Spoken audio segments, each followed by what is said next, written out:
네, 저희 이제 세션 시간이 돼서 시작하도록 하겠습니다.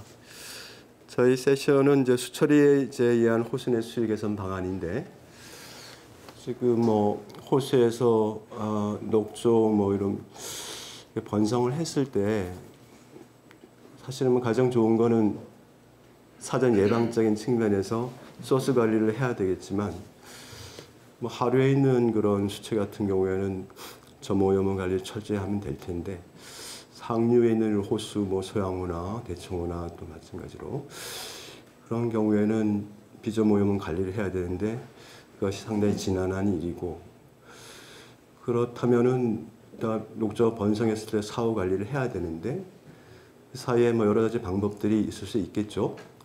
근데 물리학적 방법이 가장 좀 사이드 이펙트가 적고 그래서 생각해 볼 수 있겠지만은, 사실은 거의 바다에 돛담배를 띄운 정도 아니면 수조로 떠내는 정도, 물리적으로 제거하는 시간에 이 남조류 같은 경우는 몇 배씩 증가라는 것을 따라잡을 수가 없는 상황이고, 그 외에 생물학적 제재에서 살조 세균이라든지 바이러스 이런 부분들은 아직까지 개런티가 안 되는 상황에서 결국 화학적 처리밖에는 현실적인 대안이 없는 상황인데, 지금까지 화학적 처리에 대해서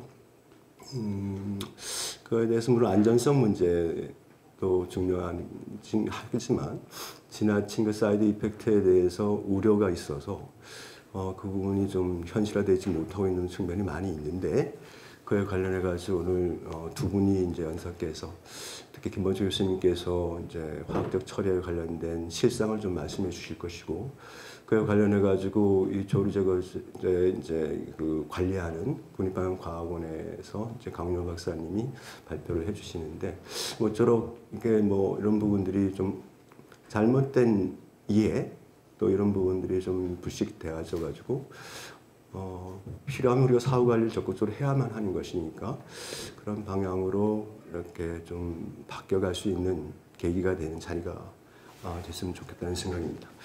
그러면 저희가 발표는 원래 세 분씩 다른 세션이 있는데 저희는 이제 두 분의 연사가 발표하는 것이니까 시간에 구애받지 마시고 한 20분에서 한 30분 사이에 좀 맞춰주시면, 그러면 대략 시간이 이제 한 2시가 좀 넘어가는 정도가 되고 그때부터 이제 토론에 들어가도록 하겠습니다.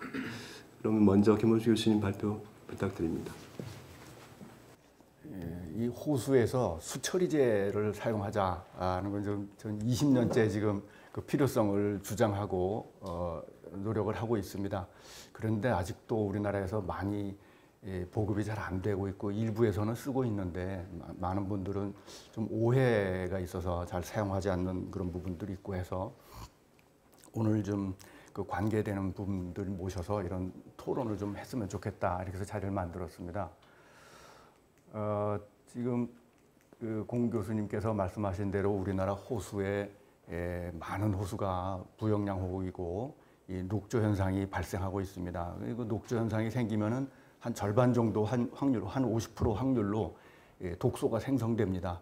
그래서 독소가 생성돼서 물론 사람에게도 해로울 수 있고 물놀이 하는데도 장애가 되고 야생동물에도 해가 되고, 그런데 그걸 그대로 방치하고 있는 거죠. 이 유해 녹조 현상이 발생했는데 이걸 그냥 방치하고 두는 게 옳으냐, 아니면 호수 내에서 수처리제를 써서 이것을 줄이는 게 옳으냐 하는 그 얘기입니다. 그 호수에서 이 조류의 밀도는 인의 농도에 정비례합니다. 그건 많은 연구에서 이미 전 세계적으로 잘 알려져 있고, 특히 우리나라에서는 특히 질소의 그 백그라운드 농도가 높아서 인이 결정적인 제한 요인이고 인 농도가 좌우합니다. 그래서 인을 줄이는 것이 이제 근본적으로 녹조 현상을 저감하는 대책인데, 하수에서 제거하는 건 그래도 좀 쉽습니다. 인 1g당 처리 비용이 한 200원, 100원이나 200원 이 정도 들어갈 거예요. 그런데 이 농경지의 퇴비 유출은 아직 이걸 규제하는 법 자체가 없습니다. 우리는 그 규제해야 된다는 인식 자체도 없습니다. 그래서 농경지에서 많은 그 가축 분뇨들이 이제 농경지에 뿌려져 가지고 그 가축 분뇨에 인이 들어오고 있는데, 이걸 어느 세월에 줄일 수 있겠는가? 뭐 아마 50년 지나도 될똥말똥하는 그런 것입니다. 그래서 그렇다면 그때까지 한시적으로 호수 내에서 수처리제를 써서라도 좀 녹조 현상을 줄이고 수질을 개선하는 노력이 있으면 좋겠다 이런 생각입니다. 그 호수에서 알루미늄 수처리제 쓰는 거를 영어로는 보통 뭐라고 부르냐면 phosphorus inactivation이라는 말을 씁니다. inactivation. 그러니까 포스포러스가 액티브해서 조류가 먹을 수 있는 상태가 있는데 그 알루미늄염이 들어가서 알루미늄 이온하고 결합하면은 이게 그 불용성 침전이 돼요. 그래서 이니 조류가 이용하기 어려운 인액티브한 상태가 된다. 그래서 인액티베이션이라고 부르고 그걸 이제 우리가 번역할 때는 불활성화 이렇게 부르고 있습니다.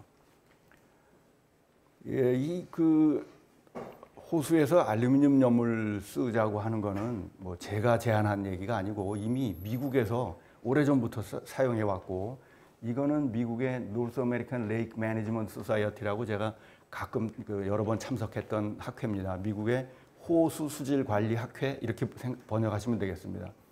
호수의 부영양화 관리를 주로 하는 사람들이 모이는 학회인데 거기에 가보면은 이 앨럼 트리트먼트를 연구하는 학자들이 많이 참석을 해요. 매년 거기서 이제 그런 그 워크숍도 하고 어떻게 뿌리면 되느냐, 얼마를 뿌리면 되느냐, 뭐 이런 워크숍도 하고 그럽니다. 그 학회에 보면은 그 홈페이지에 그 use of alum 해가지고 굉장히 중요하다, 꼭 필요하다는 그 권장하는 내용이 이렇게 게시가 되어 있습니다. 미국 EPA에도 가보면은 유해 녹조가 생겼을 때 방치하지 말고 앨럼을 써라 이런 그 권유를 합니다. 그래서 앨럼이라고 표현을 했는데 앨럼은 그 알루미늄 설페이트입니다. 알루미늄 설페이트라고 해서 우리나라에서는 흔히 명반이라고 알려져 있는 성분이죠. 명반. 그 위장약으로도 많이 쓰기도 했고 또 뭐 여러 가지 식품 첨가물 등등 여러 가지에 쓰는 그럼 또 정수장에서 수질 정화하는데 쓰는 물질입니다. 그걸 영어로는 알럼이라고 부릅니다. 그 알루미늄염을 넣으면은 이게 화학 제품을 뭘 집어넣으니까 처리가 화학적 처리라고 생각이 되죠. 뭔가 물질을 막 분해하고 뭐 이러는 그 화학적 처리로 생각하기가 쉬운데 실제로 그 작용 메커니즘을 보면 거의 물리적 처리예요. 물리적 처리에 가깝습니다. 그 물속에 있는 토사들이 있는데 이 토사 입자 표면에 포스페이트가 많이 흡착이 되어 있습니다. 그 흙탕물이 여름에 농경지에서 흙탕물이 막 쏟아져 나오면 거기에 뿌린 비료 퇴비의 인성분이 그 토사 표면에 칼슘이라든가 철, 알루미늄 이런 데 가서 다 결합이 되어 있습니다. 그래서 표면이 음전하를 띠고 있는데 이 음전하를 띠고 있는 작은 입자들이 서로 배척하는 힘이 있어서 잘 침강이 안 됩니다. 그래서 정수장에서 어떻게 하느냐면 이게 들어오면은 정수장에서는 몇 시간 만에 3시간 만에 맑은 물을 만들어야 되는데 흙탕물이 들어오면은 여기다가 알루미늄염을 넣습니다. 그럼 이 양이온 알루미늄염이 이걸 중화시키면서 토사 입자들을 결합을 시킵니다. 서로 달라붙게 하는 거, 배척하는 힘을 없애주는 거죠. 그래서 입자가 커지면 침강 속도가 빨라집니다. 제곱의 속도로 빨라집니다. 그러니까 입자가 2배가 되면 4배 속도로 빨리 가라앉습니다. 그렇게 해서 정수장에서 몇 시간 만에 이걸 빨리 가라앉히고 맑은 물을 만드는 거죠. 그래서 거의 뭐 물리적인 기작에 가깝습니다. 이 부유물질을 침강시키는 것이 넣기는 화학물질을 넣지만 그 외에 이제 그 소량의 인이 알루미늄이 인하고 결합하면은 불용성 침전을 만들어서 조류가 이용하는데 이용하는 먹이를 없애버리는 먹이를 차단해주는 그런 효과를 이제 가지게 됩니다.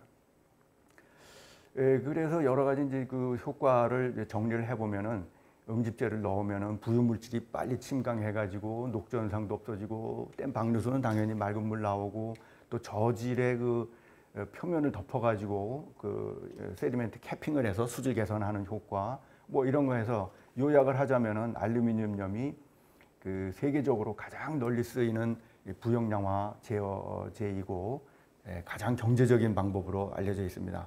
물 1톤당 처리 비용이 10원, 제가 10원이라고 썼는데 제가 실험해 본 바로는 10원도 안 듭니다. 한 5원 정도밖에 안 듭니다. 그래서 전 세계 많은 호수나 정수장에서 이제 다 쓰고 있는 그런 방법이다. 또 이게 이제 막 쌓이면은 호수에서 호수가 퇴적물로 가득 채워져 가지고 뭐 문제가 되지 않겠느냐 이런 우려도 하는데 이걸 넣어 가지고 추가로 퇴적되는 양은 연간 밀리미터 수준입니다. 한 1mm, 2mm 이 정도 수준이에요.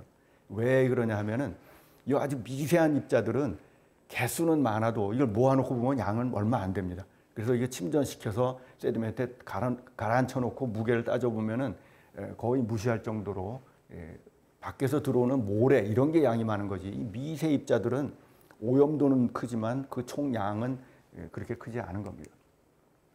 그래서 요약해서 그 메커니즘을 그림으로 표현하면 이렇게 됩니다. 물속에서 부유물질을 침강을 시키고 여기 이제 제가 세디멘트에서부터 나오는 걸 차단하는 그림을 그려놨는데 바닥에 이렇게 세디멘트 위에 알루미늄 그 하이드록사이드가 이렇게 침전이 덮입니다. 덮이면은 세디멘트 속에서부터 분해돼 가지고 다시 재용출되는 인을 차단해 줍니다. 거기서. 그래서 이것을 이제 호수 환경학에서는 세디멘트 캐핑이라고 불러요. 세디멘트 캐핑. 세디멘트를 표면 도포해 가지고 수질을 장시간 개선하는 그런 방법인 거죠. 이게 그 외국에서 많이 쓰인다고 제가 말씀을 드렸는데 미국에서 쓰인 역사가 굉장히 많고 제가 흔히 이제 예로 들어드리는 게 뉴욕시 상수원 저수지. 뉴욕 세계 최고의 도시 뉴욕시에서 상수원 저수지에서 씁니다. 제가 노스 아메리칸 레이크 매니지먼트 소사이어티 학회를 여러 번 갔다고 말씀을 드렸는데 갈 때마다 이 뉴욕시에서 이 수질 관리하는 사람은 제가 꼭 만납니다. 만나서 요즘은 어떻게 넣고 있느냐, 뭐 계속 넣고 있느냐 이런 거 계속 물어보고 그 사람들한테 정보를 얻고 그럽니다. 이 뉴욕시 상수원에서 이 흙탕물 날 때마다 이걸 집어넣고 있습니다. 미국에서 언제부터 썼느냐? 역사가 50년이 넘습니다. 여기 1970년부터 쓰기 시작했다는 이제 보고를 제가 일부러 해놨고 우리나라에서는 언제부터 썼느냐면 석촌호가 제일 처음입니다. 94년도, 95년도 이때 석촌호에서 이걸 넣으면서 수질 개선 효과를 저보고 측정해 달라고 의뢰가 왔어요. 그래서 제가 이걸 알게 됐습니다. 아, 이 호수에서 이렇게 수처리제를 넣는 방법도 있구나. 석촌호는 지금까지 넣고 있습니다. 그러니까 석촌호에서 넣은 역사는 한 30년 되는 거죠. 그 다음에 이제 강원대학교 연못 뭐 이런 데서 여러 군데서 제가 실험을 했고 저수지에서 실험한 사례도 있고 그렇습니다. 그 미국의 사례 중에 좀 특이한 게 하나 있어요. 플로리다의 레이크 엘라라고 하는 호수를 제가 일부러 여기다가 소개를 한 것은 뭐냐면은 플로리다는 여름에 스콜이 내립니다. 갑자기 폭우가 내리면 흙탕물이 확 쏟아져 들어갑니다. 그러니까 앨럼 처리를 하고 나도 흙탕물이 갑자기 또 쏟아져 들어와서 조류가 또 성장하고 이렇게 되니까 큰 비 올 때마다 다시 넣어줘야 되는 거예요. 반복해서. 그러니까 이제 반복해서 넣는 게 인건비가 많이 들어가고 하니까 이 사람들이 무슨 방법을 생각했느냐 하면은 거기 흘러 들어가는 하천에다가 파이프를 설치를 하고 펌프를 설치해 가지고 비가 올 때마다 거기에 비례해서 넣게 만들어 놓은 거예요. 주입을 하는 거죠. 그러면 거의 인건비가 안 들어가고 흐르는 하천물이 흙탕물이 섞여가지고 막 혼합이 돼서 호수에 들어가서 그 근처에서 이제 가라앉는 거죠.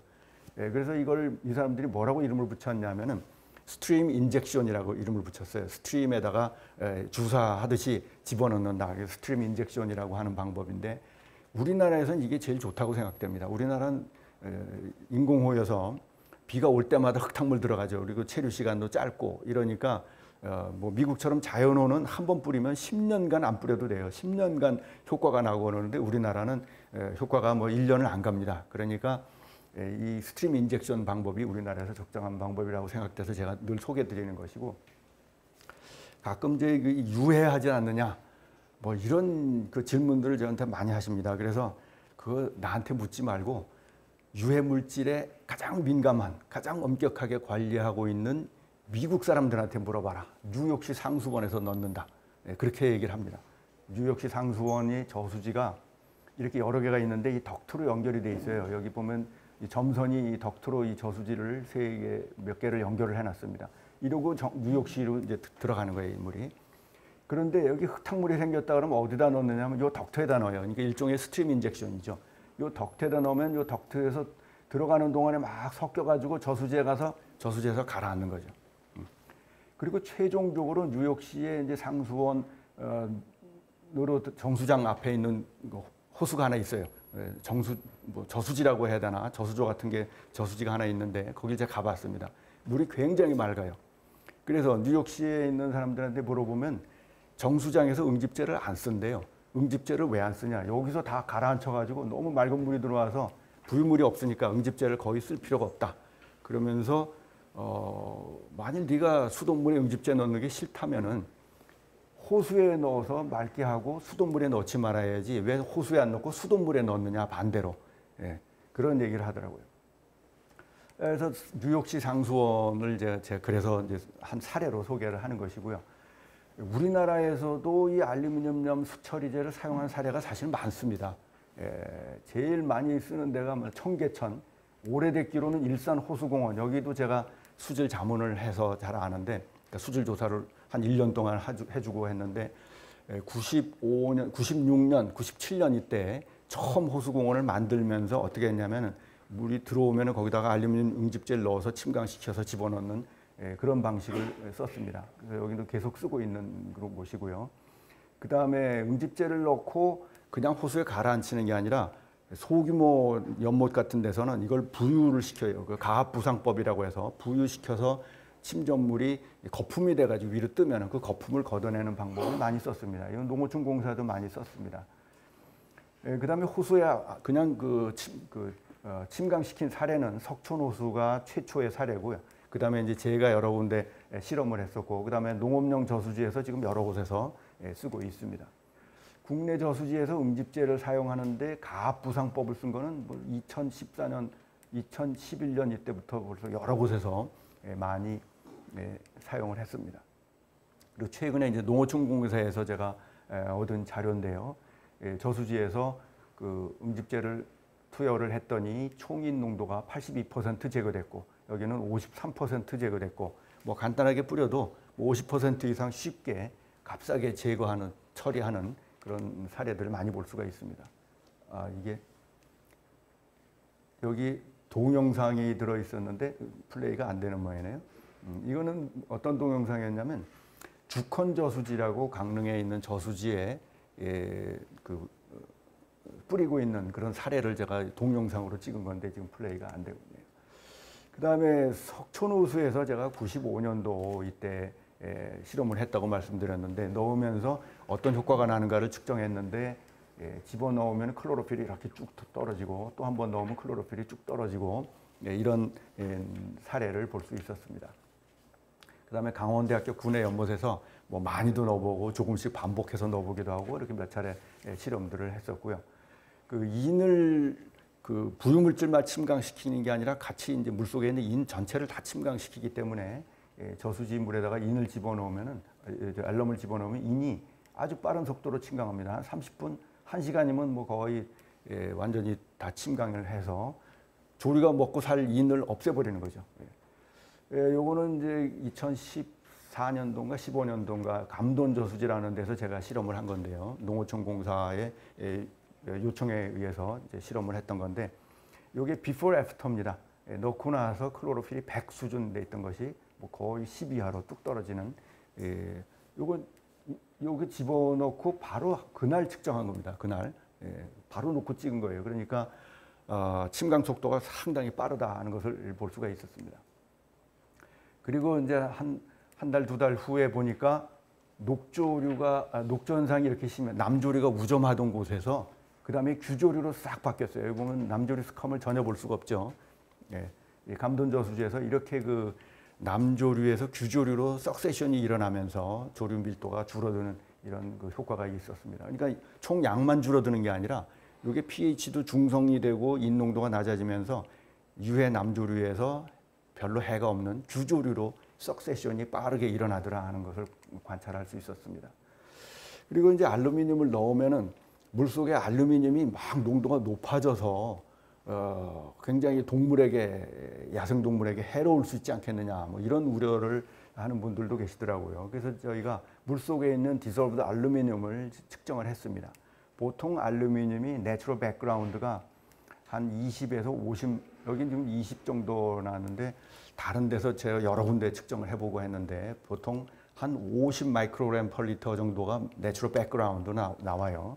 예, 그러니까 알루미늄은 뭐 전 세계 어디나 다 있으니까 어떤 물에도 다 알루미늄은 다 들어 있습니다. 어떤 식품에도 다 들어 있습니다. 그러니까 내추럴 백그라운드 수준에서 알루미늄을 넣으면 확 뜁니다. 뛰었다가 바로 다운이 돼요. 예, 거의 내추럴 백그라운드 수준으로 이제 바로 내려간다. 예, 그 독성을 내는 기준은 급성 기준은 750, 만성 기준은 87 이런 정도니까 그보다 훨씬 아래 기준치보다 훨씬 아래 수준에서 이미 그 호수가 다 처리가 된다는 것이죠.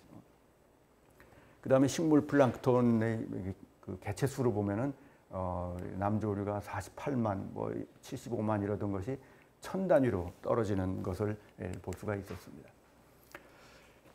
예, 그러면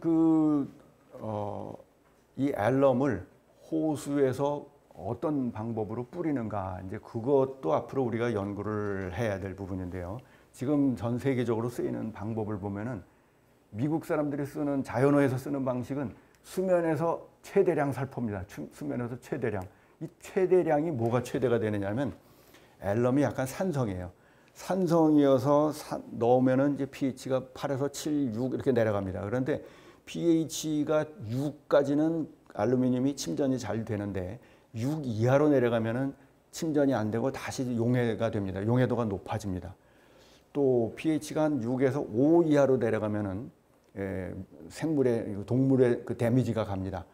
그래서 6 이하로 내려가지 않도록 하는 게 최대치예요, 이 사람들은.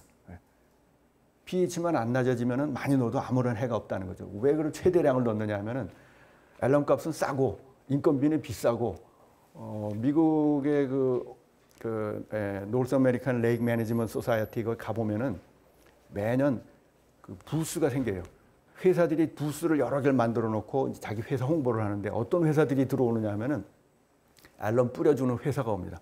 앨럼 뿌려주는 회사들이 자기 간판 걸고 와가지고 사진 붙여놓고 호수를 가진 사람들이 우리 호수에다가 뿌려주세요 하고 의뢰를 하면은 배 끌고 가가지고 거기다 펌프 끌고 가서 쫙 한번 뿌려주는 거죠. 그리고 회사가 아주 성업 중이에요. 그 학회 할 때마다 여러 개 부스가 와서 홍보를 하고 영업을 합니다. 그 호수가 우리나라는 전부 뭐 공공 소유죠.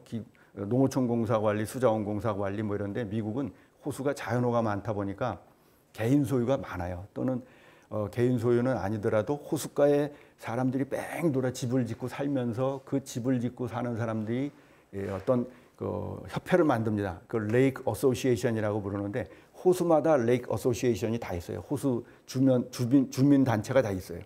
그 사람들이 매년 자기들이 돈을 내서 호수 수질을 관리합니다. 그 사람들이 이제 여기 회사에다가 뿌려달라고 돈을 내고 요청을 하는 거죠. 그러면 와서 뿌리는데 한번 뿌리는데 인건비는 비싸고 이제 앨럼값은 싸니까 최대한 뿌리는 거예요. 그러면은 10년간 적어도 10년간 자연호에서는 효과가 한다는 거죠. 왜 자연호에서 오래 가느냐면 유역 면적이 자연호는 작죠. 호수에 비해서. 그래서 밖에서 들어오는 흙탕물이 많지 않아요. 그래서 한번 뿌리면은 세디멘트를 완전히 캐핑해버리고 세디멘트 캐핑의 효과에 의해서 10년간 효과가 있다는 거죠. 그런데 인공호에서는 이 수치에 비해서 유역 면적이 크니까 비가 올 때마다 흙탕물이 상당량이 들어갑니다. 그래서 이런 경우에는 비 오고 나서 자주 뿌려줘야 돼요. 예를 들면 뭐 한 달에 한 번 뿌린다든지, 여름에 뭐 흙탕물 비가 와서 흙탕물 지고 나면 한 번 뿌려준다든지 이런 식으로 반복 살포를 해줘야 된다. 수면 살포를 하던가 또는 서방성 공급 장치도 있습니다. 뭐냐면은 이런 그 큰 탱크에 작은 구멍을 뚫고 거기다가 집어넣어두면은 그 구멍으로 서서히 확산해 나가는 방법. 또는 어떤 방법도 있냐면 고체형으로 되어 있는 그 앨럼 큰 고체형 덩어리죠. 이런 걸 물에다 달아놔요. 그러면 이제 그 고체가 물에서 서서히 조금씩 녹아나가게 뭐 이런 방법도 있고 서방성이라고 하는데 이런 방법도 있고 또 하나는 아까 그 플로리다에서 레이크 엘라에서 썼던 방법 스트림 인젝션입니다. 그 비가 한 번씩 올 때마다 플로리다 같으면 거의 여름에 매일 하루에 한 번씩 스콜이 내립니다. 이럴 때 탁수가 들어갈 때 탁수에다가 집어넣으면은 인건비가 안 들어가는 거죠. 거의 펌프가 자동으로 주입해서 저절로 혼합된 다음에 호수 안에서 그냥 침강하도록 제가 보기에는 우리나라에서 쓴다면은 이 스트림 인젝션 방법이 제일 값싼 방법이, 값싸고 효율적인 방법이 아닐까 생각을 합니다. 저수지 큰 지류 유입부에다가 펌프를 달아놓고, 기술적으로는 이미 다 가능해요. 뭐냐면은 기술적으로는 지금 하수 처리장이라든가 또는 정수장 이런 데서 유입 수량에 비례해서 그거에 비례해서 물을, 약품을 집어넣는 그런 장치 이런 것들은 다 쓰고 있습니다. 여러 곳에서.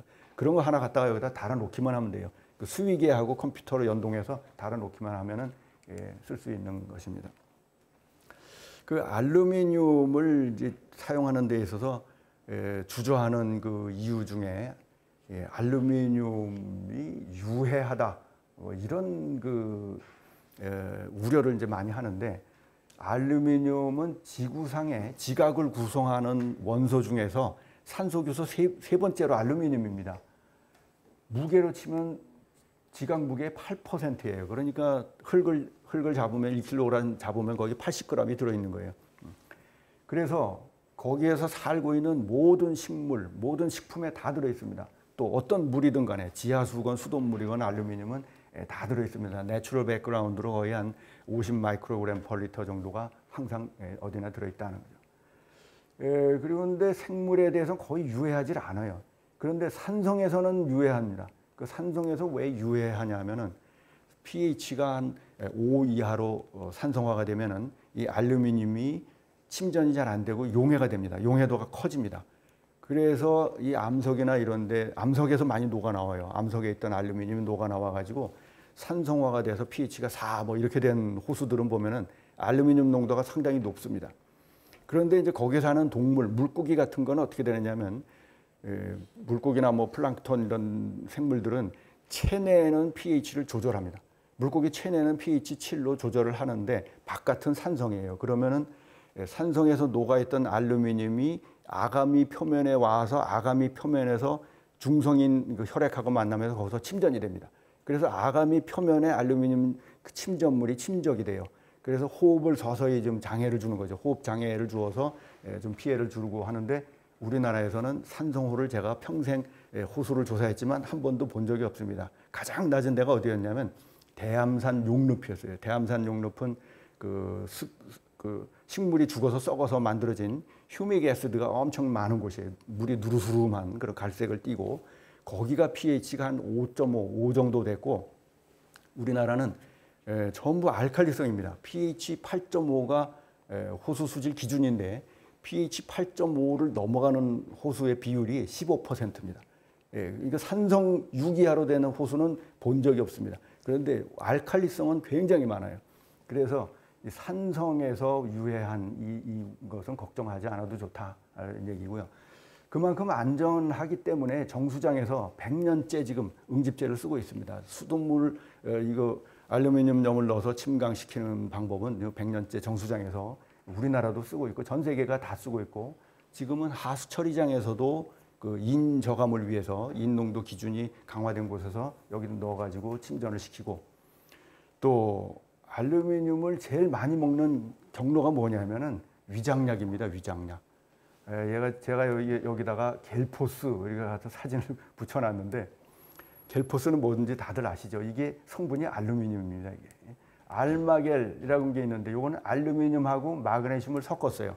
알루미늄하고 마그네슘을 섞어가지고 이름을 알마겔이라고 붙여놨고, 그래서 또 병원에 가면은 무슨 그 약을 처방받을 때 위장 보호를 위해서 약을 하나씩 위장약을 같이 곁들여 줍니다. 그 위장약이 상당히 많은 부분이 이 알루미늄염, 이 겔포스하고 같은 이 성분입니다.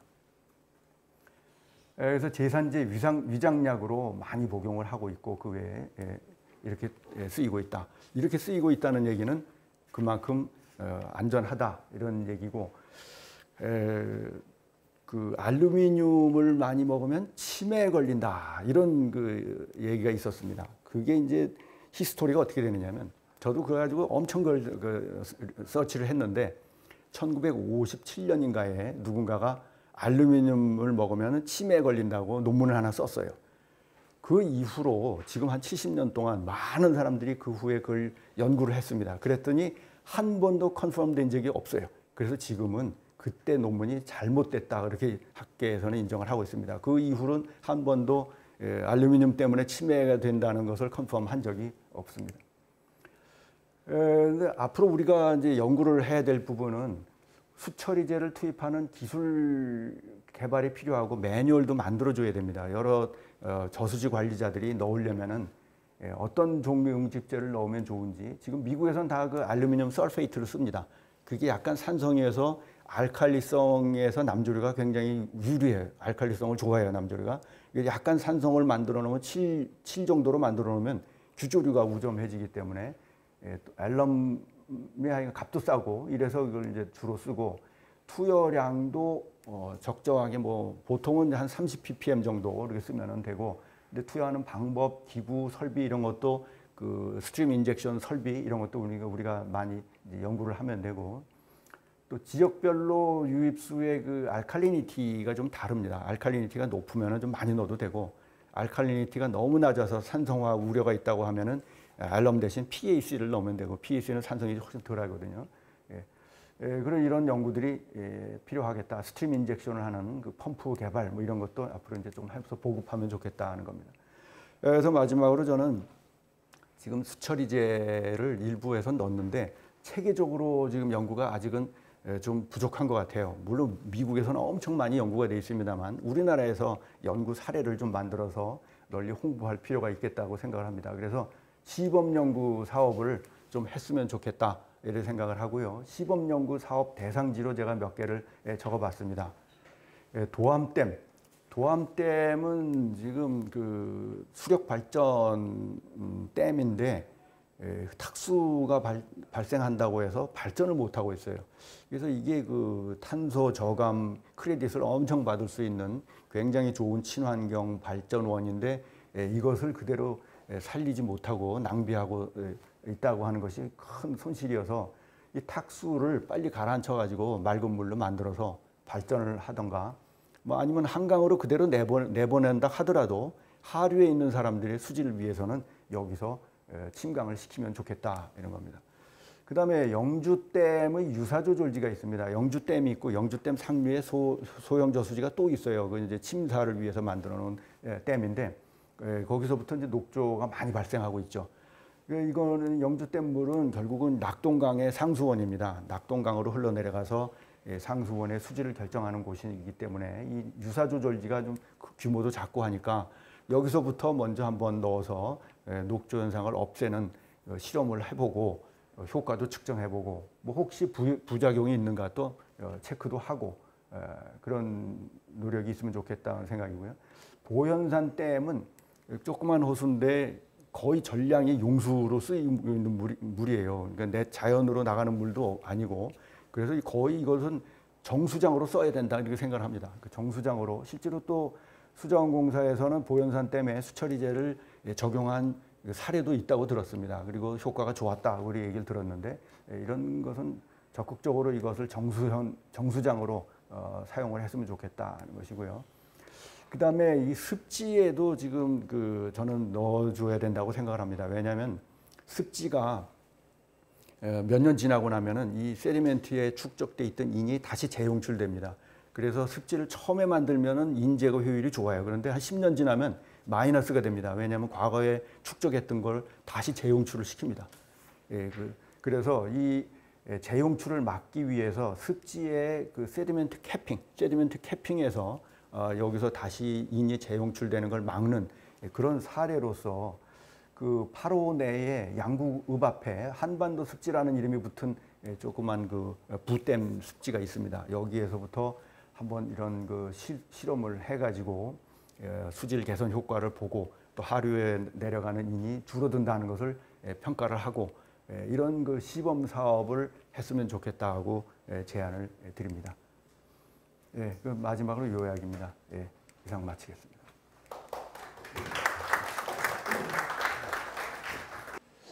네, 교수님 감사드리고요. 우리 김범종 교수님은 우리나라의 뭐 호수수질 관리의 역사라고 할 수 있는 분이고, 특히 부영양화나 또 녹조 이런 부분에 대해서 가장 이해가 깊으신 분이고, 그런 이제 경험이나 열정, 지식 이런 부분에 있어서 저도 같은 분야를 연구하는 사람, 공부하는 사람으로서 제가 존경하는 몇 안 되는 분 중에 하나입니다. 근데, 그런 경험을 통해 가지고 제안하시는 이런 사안들은 제가 보기에는 그렇게 가벼운 문제가 아닌 것 같고 좀 많이 이해가 되어져야 되는데 지금 보면 뭐 어떤 메커니즘이라든지 실험 사례는 상당히 많았을 것임에도 불구하고 좀 이해를 돕기 위해서 짧게 정리해 주신 것 같은데 좀 뭐 굉장히 임팩트 있게 잘 들었습니다. 그러면은 이런 거 관련해 가지고 제도적인 그런 거를 이제 담당하고 있는 우리 국립과학원의 강윤호 박사님이 현재 뭐 관련된 제도 현황뿐만 아니라 앞으로 제도적인 개선 방안 이런 사안에 대해서 좀 소개를 해주실 것 같습니다. 네, 안녕하세요. 국민학년과학원 물학력평가의 목회 강윤호라고 합니다. 앞에 교수님께서도 말씀해 주셨지만 용어가 여러 가지로 나뉠 수 있습니다. 앞에 수처리제라고 하는 표현은 우리나라에서 일반적으로 정수장이라든지 수처리장 이런 밀폐된 공간에서 사용하는 물질을 수처리제라고 보통 부르고요. 그 다음에 그 조류를 제거할 때 또 수족관이라든지 아니면은 우리 수영장 그런 데서 사용하는 물질은 또 살조제라고 합니다. 그리고 또 다르게 공공수역에서 사용하는 물질의 경우에는 조류 제거 물질이라고 또 명명하고 있어요. 어떻게 보면 다 같은 물질인데 어떤 용도로 사용하느냐에 따라 가지고 우리나라에서는 여러 가지 이름으로 불린다는 점 한번 말씀드렸습니다. 제가 발표 드릴 내용은 조류 제거 물질 관리 제도를 소개해 드리고요. 향후 개선 방안 모색 내용을 말씀드리고자 합니다. 우선 조류 제거 물질 관리 제도 탄생 배경을 좀 설명드리고 관리 제도를 소개해 드리겠습니다. 그리고 현재까지 등록된 조류 제거 물질의 현황과 특징을 좀 말씀드리고요. 마지막으로는 향후 조류 제거 물질 관리 제도 개선 방안 모색 내용을 말씀드리고자 합니다. 우선 조류 제거 물질 관리 제도 탄생 배경입니다.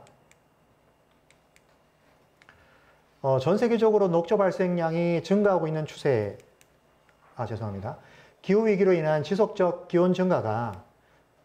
기온 증가가 녹조 발생의 시기를 좀 더 확대시키고 발생량을 증가시키고 있다는 것은 뭐 여러 가지 보고를 통해 가지고 많이 알려져 있는 상황입니다. 때와 맞춰 전 세계 녹조 발생량도 증가 추세에 있습니다. 30년간 전 세계 대형 호소 중에서 68%에서 빨간색으로 된 이 부분들인데요. 녹조가 증가하고 있다고 보고되고 있습니다.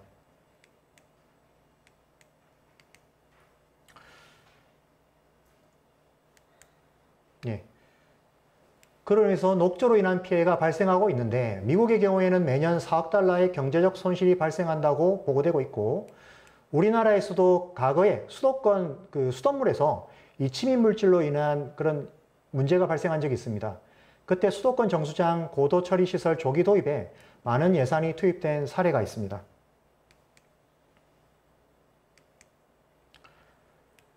이에 따라서 조류 제거 물질의 사용에 대한 필요성이 증가하고 있는데요.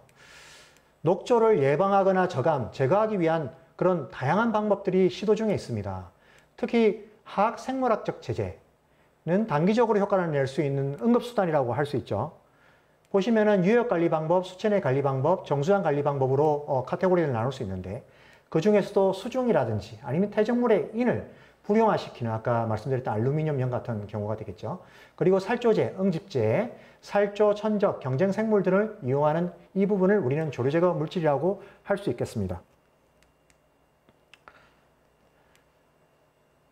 지금 이런 조류 제거 물질은 생물 화학 제제로 분류되고 있고 이런 사용에 따라서 환경 내 2차 피해를 예방하기 위한 엄격한 관리가 요구되고 있습니다.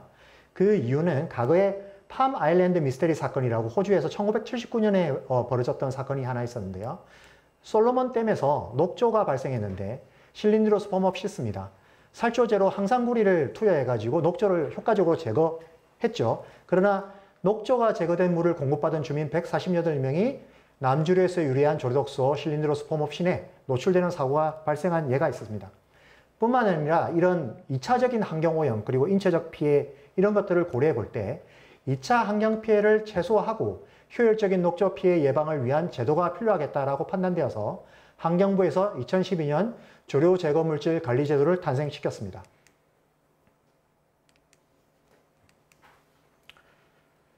다음으로 조류 제거 물질 관리 제도를 소개해 드리겠습니다.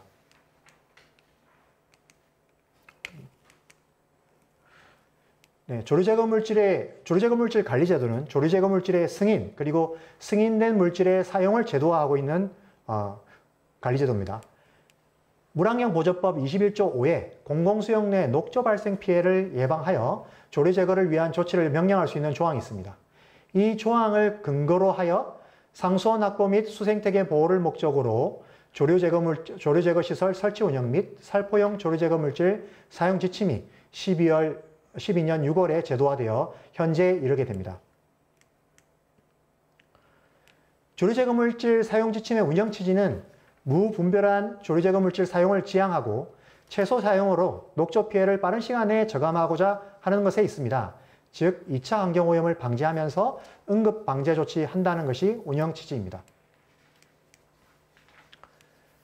조류 제거 물질의 등록 관련 행정 절차를 좀 더 살펴보시겠습니다.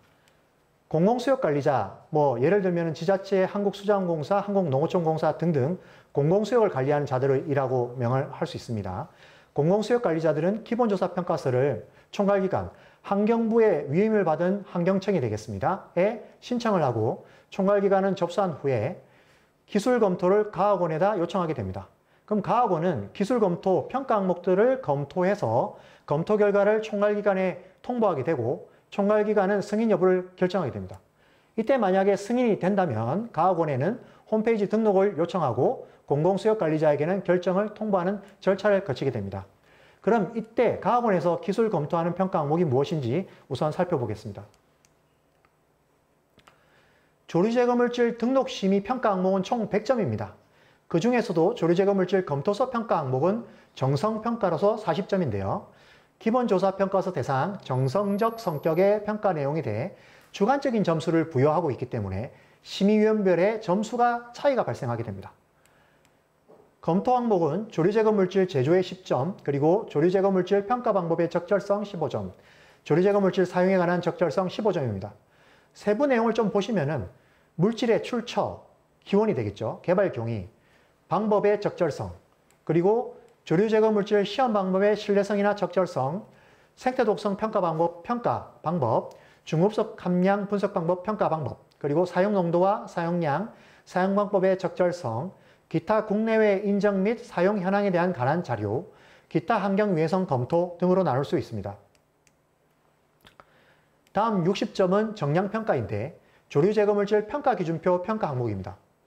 기본조사 평가서 대상으로 정량적 성격의 평가 내용에 대해 객관적인 점수를 부여하는 과정을 거칩니다. 따라서 심의위원 간 동일한 점수가 부여됩니다. 검토 항목으로는 조류 제거 효율 20점, 중금속 함량 10점, 사용 농도 처리 후 생태 독성 평가 15점, 물질 자체의 농도별 생태 독성 평가 15점이 되겠습니다.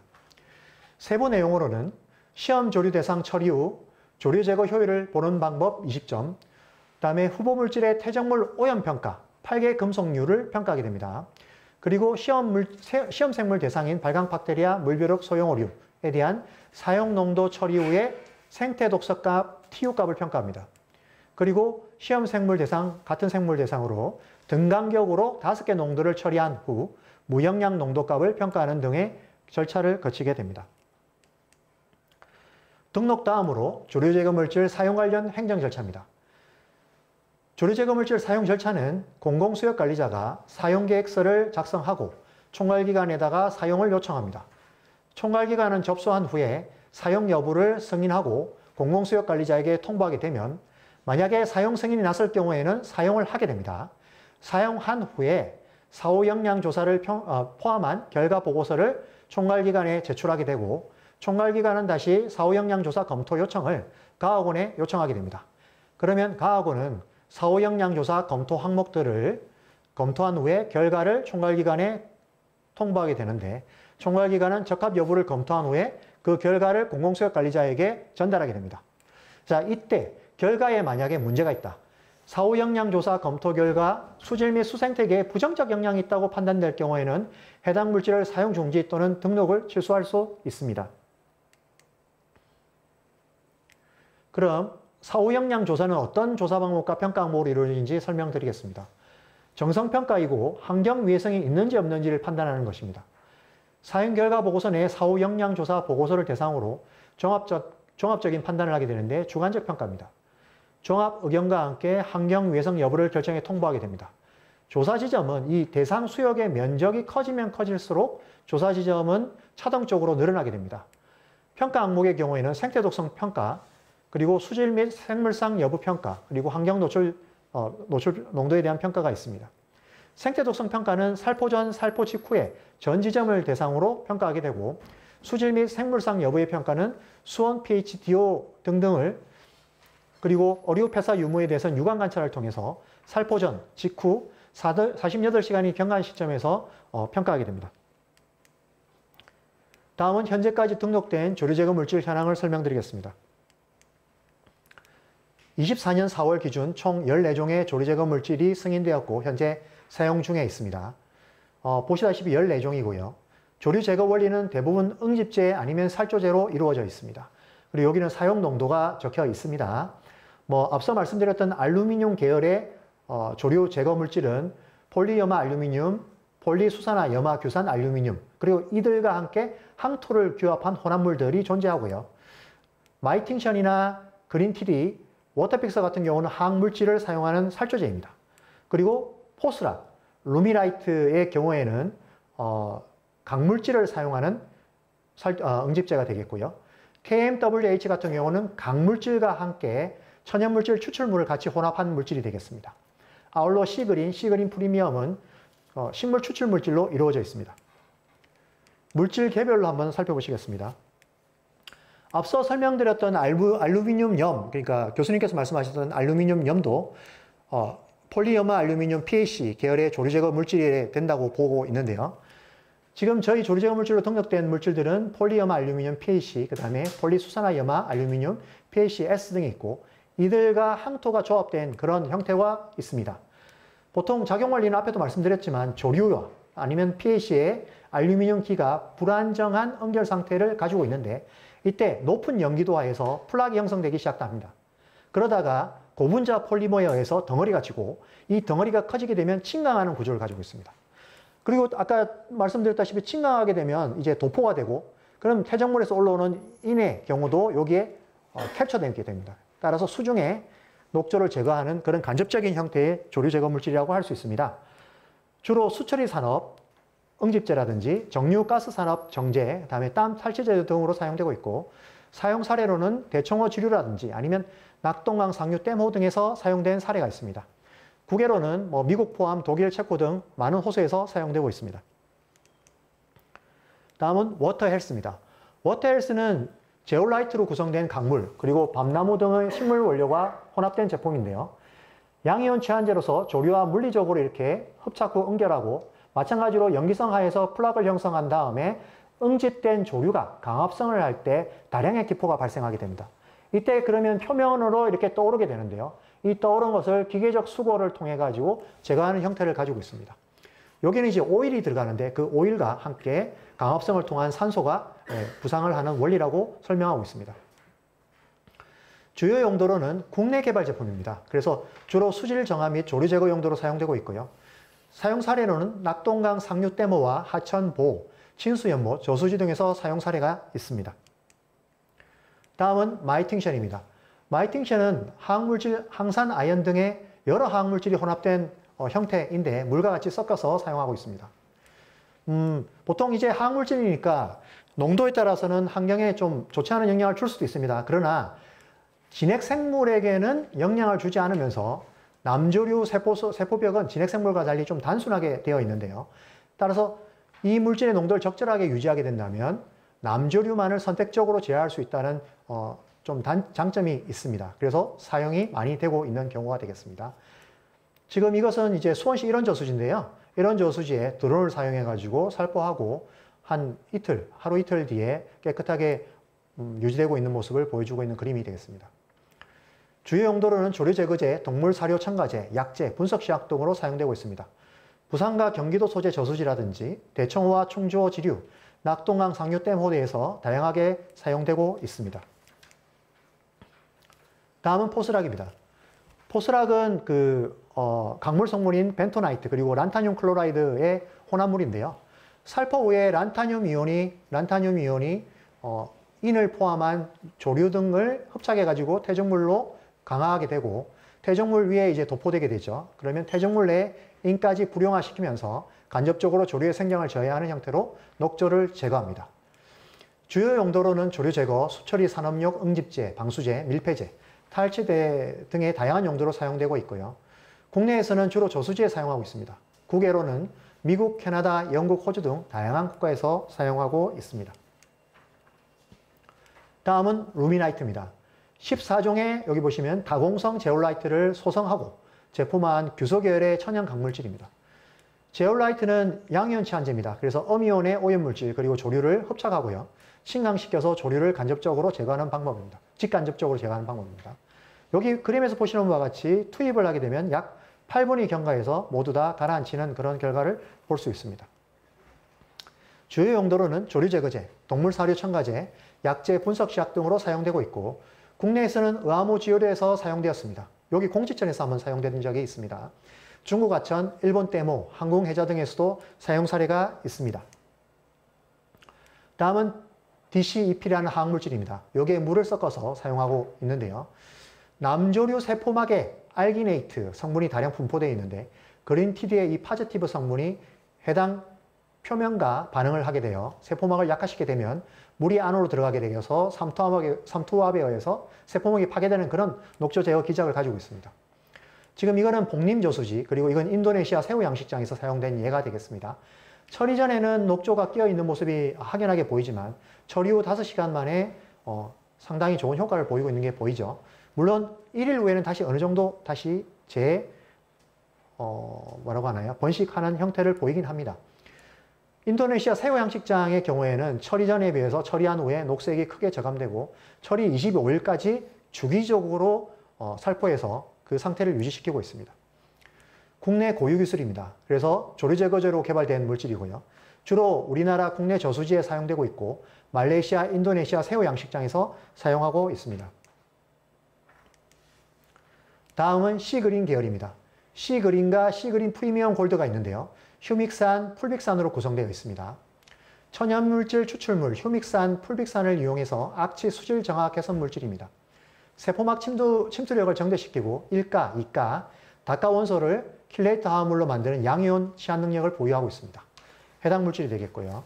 지금 사례로는 파주 공릉 저수지에서 이 부분에다가 살포를 했는데 다양한 도구, 선박을 이용하든지 차량을 이용하든지 아니면 살포기를 이용해서 살포를 했고요. 여기 대조구라고 보시면 되는데 여기에 녹조가 끼어 있습니다. 물론 여기 위에 이제 그 숲이 우거져 있다 보니까 물속에 녹조가 제거가 덜 된 것처럼 보이지만 상대적으로 보시면 깨끗하게 형성되어 있음을 알 수 있습니다. 주로 소규모 연못이라든지 수족관 등 이제 수질 안정제로 쓰고 화장품 원료, 해충 기피제, 비료, 사료 등으로 사용되고 있습니다. 사용 사례로는 23년에 등록된 신규 물질입니다. 그래서 저수지, 떼모 지류, 호수 등에서 사용하고 있습니다. 다음은 워터픽스입니다. 워터픽스는 가산화수소에 기능성 안정제를 투여하고 물로 만든 혼합제입니다. 가산화수소의 여기 활성산소가 그 남조류의 틸라코이드막에 특이적으로 반응하게 됩니다. 그리고 안으로 들어와서 강압성 저해와 세포막을 파괴하여 녹조를 제거하는 직접적 제거 형태인데요. 햇빛이 있을 때 UV에 반응해가지고 보다 남조류의 방어기작을 비활성시키기 때문에 햇빛이 있을 때 보다 큰 조류 제거 효과를 볼 수 있습니다. 주요 용도로는 수처리 분야를 포함한 표백제, 산화제, 유도체 제조 등의 광범위한 산업에 사용되고 있습니다. 마찬가지로 23년에 등록된 신규 물질입니다. 그래서 현재 저수지와 연못 등의 사용 사례가 있습니다. 앞서 살펴본 조류 제거 물질, 다양한 조류 제거 물질이 다양한 현장에서 이렇게 쓰이고 있습니다. 조류 제거 물질이 만능이라고 할 수는 없습니다. 따라서 저희들이 조류 제거 물질을 어떻게 앞으로 더 관리를 할 때 좀 개선을 할 수 있을까를 좀 고민해 보았습니다. 이런 현장 실험 결과를 바탕으로 봤을 때 환경 조건에 따라 효과와 안전성에, 재현성이 일부 차이가 있는 경우가 있습니다. 이걸 좀 해결해야 되겠다라는 생각이 들었고요. 그다음에 조류 제거 물질 사용 비용을 좀 절감해야 되겠다. 이게 무슨 말이냐면은 조류 제거 물질이 어떤 거는 비싸고 어떤 건 쌉니다. 근데 그거는 별 문제가 안 되는 게 저희들이 사용하고 나면 사후 영향 조사 평가를 우리한테 의뢰하게 돼 있죠. 근데 그 비용이 상당합니다. 그러다 보니까 사용을 주저하는 것도 많은 게 현실이죠. 따라서 이런 부분들 좀 사용자 편의를 좀 봐주겠다라는 얘기가 되겠습니다. 그리고 뭐 지금 가장 문제인 것은 단순하게 1, 2에 투여해가지고 사용하는 거에 대한 부분은 저희 물질들은 안전하다고 보장할 수 있습니다. 다만 반복 사용이 오래되어서 장기적 사용했을 경우에는 어떻게 되는지 그 부분에 대한 효과와 안정성에 대한 검증은 좀 강화할 필요가 있지 않겠느냐라는 생각을 가지게 되었습니다. 즉 현장 적용 시 경제성, 효과 재현, 안전성 조치가 강화될 필요가 있겠다. 자, 그래서 저희는 향후 조리제거 물질 관리 제도를 개선 방안에 대한 모색을 했고 그에 대한 내용을 소개해 드리고자 합니다.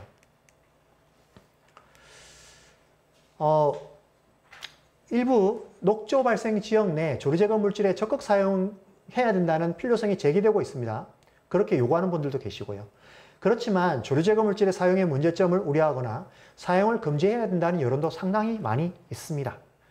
앞에서 제가 말씀드렸다시피 판 아일랜드 미스테리 사건처럼 제2차적인 환경오염이라든지 인체 내 문제가 발생할 경우에는 걷잡을 수 없게 되겠죠. 그래서 이런 문제를 어떻게 해결해야 되느냐라는 고민이 있었습니다.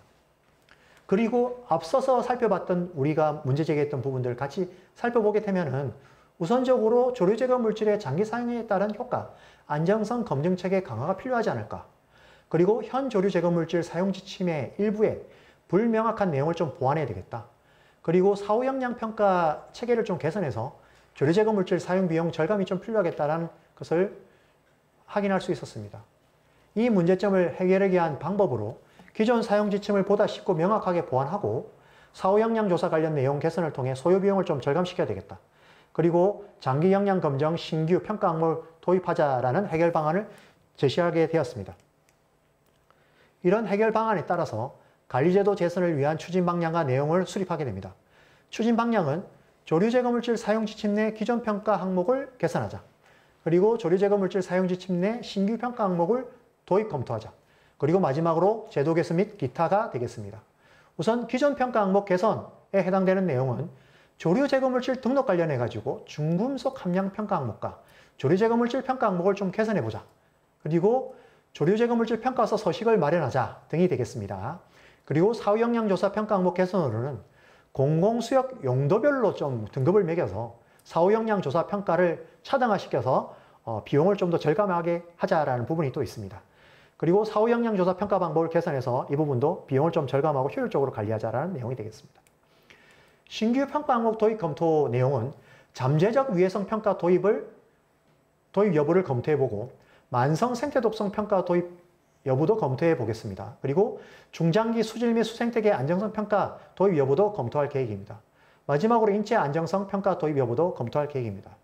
마지막으로 제도 개선 및 기타, 자발적 사용도 지침 준용을 의무화하려고 하고 있습니다. 현재 지금 우리 지침에서는 환경부 장관의 요청이나 아니면 그 명령에 의해서 사용에 대한 부분이 명시되어 있습니다. 물론 지침에는 사용하는 사람은 명령이 아니더라도 사용하는 사람들은 반드시 사용 승인을 받게끔 되어 있죠. 그러나 좀 모호한 부분이 있습니다. 그 부분이 이 부분인데요. 자발적 사용하는 경우에는 지금 지침 준용이 의무화되고 있다고 할 수 없습니다. 그래서 이 부분을 의무화시켜서 우리 지침을 반드시 따르게끔 그렇게 바꾸려고 한번 노력하고 있습니다. 그리고 법령에 따라서 사용 시기가 다릅니다.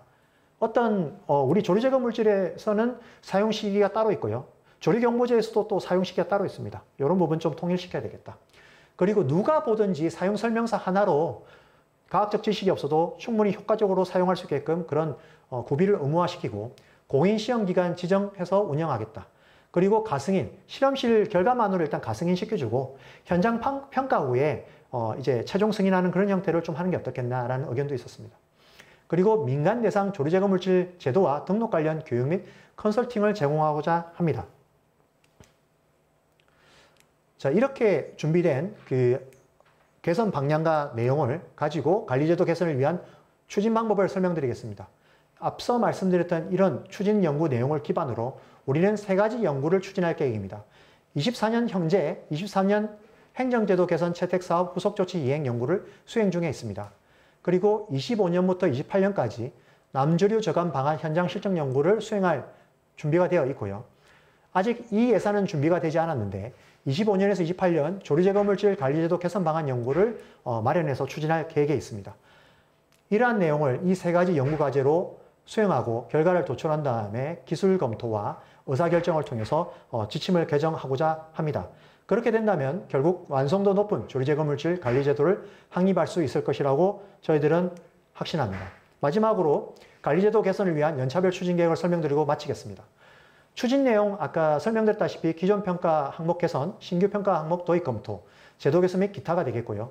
24년에는 등록 관련 평가 항목 개선과 사후 역량 조사 평가 항목 개선, 자발적 사용도 지침 준용 의무화, 법령 간 상이한 사용 시기 통일에 대한 부분을 수정하여 일부 개정을 통해 사용 지침 8차 개정을 수행할 계획입니다. 그리고 25년과 27년 사이에 연구 영역 과제에 직접 수행 과제 2가지를 수행해서 28년에 도입 검토 여부를 결정짓고 최종 개정을 통해 사용 지침 9차 개정을 완료할 계획입니다. 네, 이상입니다. 감사합니다. 이봉 교수님께서 질의하신 내용 먼저 이렇게 말씀을 드리고 그렇습니다. 각각 우리 김범주 교수님하고 강 박사님한테 한 개씩 질의가 있습니다.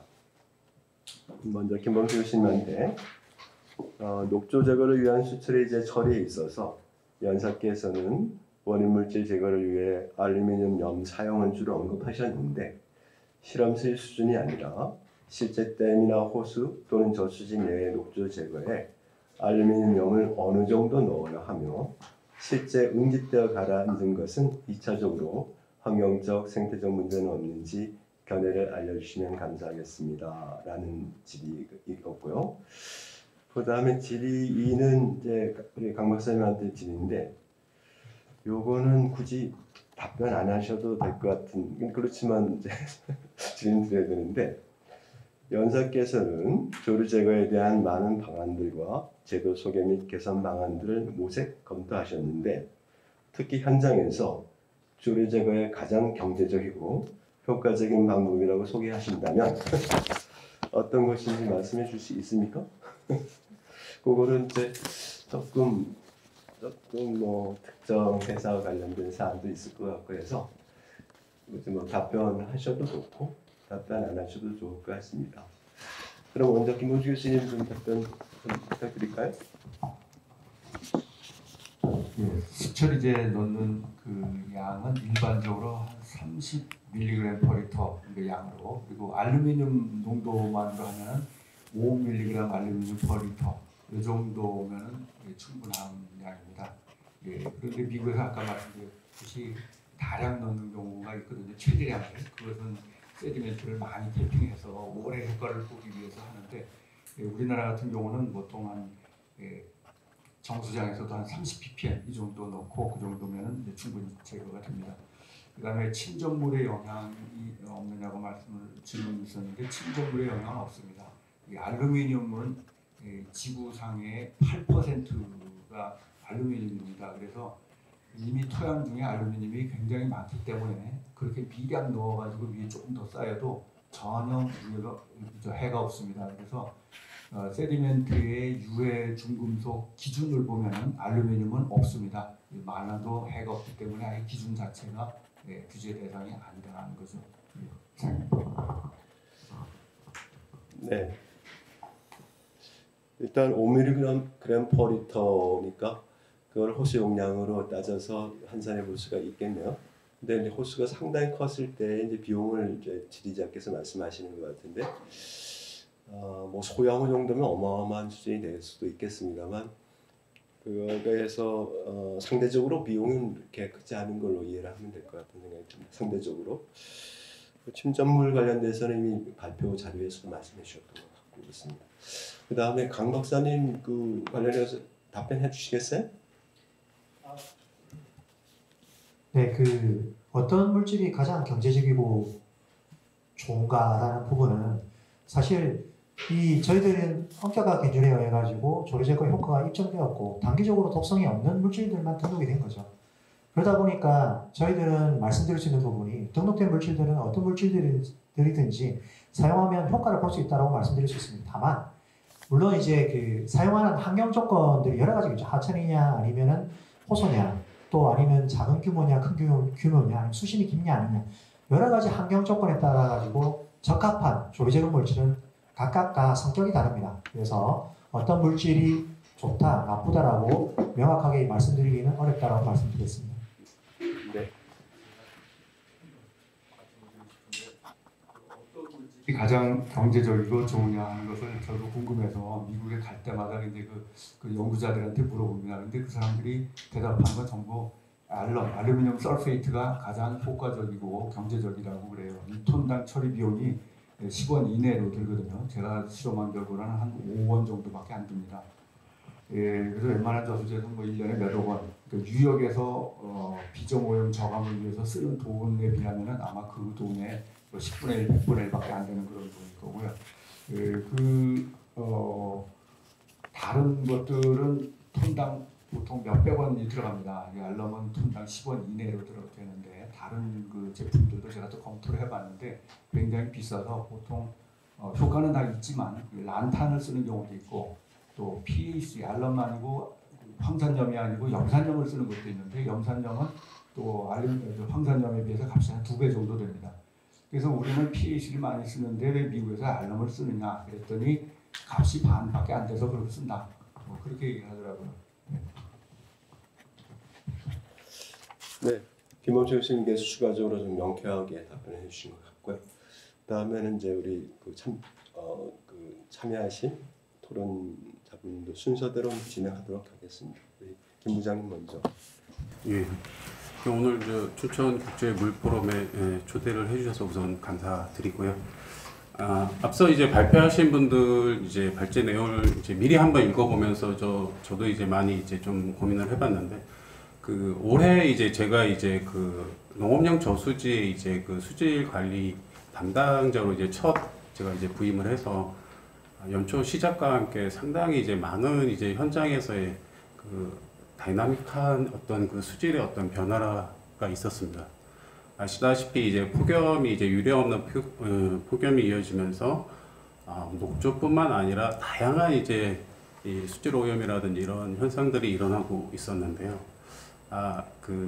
가장 크게 느끼는 것 중에 하나가 공간이든 시기적으로 다양한 수질 개선 대책이 필요를 한데 혼의 어떤 즉각적인 효과를 보기 위한 대책도 꼭 필요하다. 저희가 이제 농업용수를 관리를 하면서 수질 개선 사업을 하고 있는데요.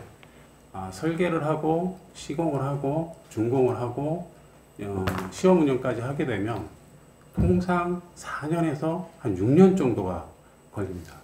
근데 이제 그 이전에 이런 저수지는 한 4년에서 5년까지 수질이 문제된 지구이기 때문에 궁극적으로 어떤 수질 개선 목표를 이제 기존의 어떤 물리적인 어떤 공법이라든지 이런 건설 공사를 통해 가지고 생물학적, 물리적인 어떤 공법을 하는 데는 장기간이 소요가 되는 부분이고요. 그 사이에 정말 이제 많은 민원이라든지 정책적인 결정을 필요로 하는 상황이 발생이 되기 때문에 김범철 교수님 말씀하신 그런 어떤 혼의 어떤 단기적인 어떤 즉각적인 효과를 볼 수 있는 그런 어떤 수질 개선 대책 사업이 필요를 하고요.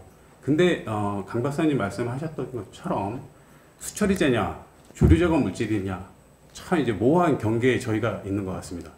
저희가 이제 다양한 어떤 사업 중에 하나가 이제 수질 개선 사업이 있는데 조류 제거 목적이 아니라 어떤 수질을 목적으로 하면 수처리제 어떤 법의 적용에서도 좀 제외가 되고요. 조류 제거 물질을 또 투입하는 그 기준에도 좀 제외가 되고요. 어떻게 보면은 자발적인, 재량적인 그런 어떤 행위가 되기 때문에 암만 해도 저희 농업용 저수지에 인위적인 어떤 화학물질 투입하는 그런 사업이 많이 있지 않았나 싶은데요.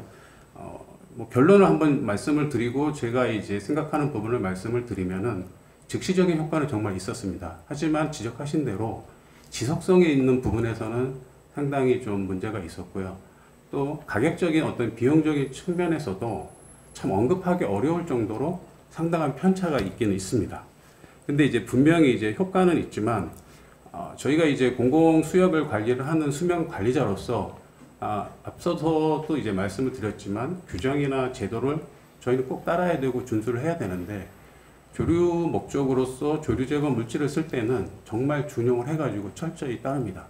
하지만 저희가 수질 개선 사업으로 알럼이라든지 이런 물질을 쓸 때는 상당히 좀 모호한 부분이 있기 때문에 저희 그 수면을 관리하는 농업용수 목적으로 수면을 관리하는 사람들 입장에서는 그런 제도적인 측면에서 좀 보완이 있어야 공공수역에 특히 뭐 농업용수도 같이 뭐 환경부 장관의 명령을 받아가지고 수질 개선을 필요로 하면 그런 역할을 충실히 이행을 해야 되는데 상당히 이제 현장에서 사업을 시행하는 측면에서는 그런 모호한 부분이 있어서 전체적으로 그 환경부에서 수질 개선 제거제 아니면 수질 개선제라는 통칭 중에서 조류제, 조류물질을 제거하기 위한 조류를 제거하기 위한 물질 이런 어떤 특정한 항목으로 이제 특정을 한다든지 그거에 따라서 인증이라든지 제도가 보완이 되고요.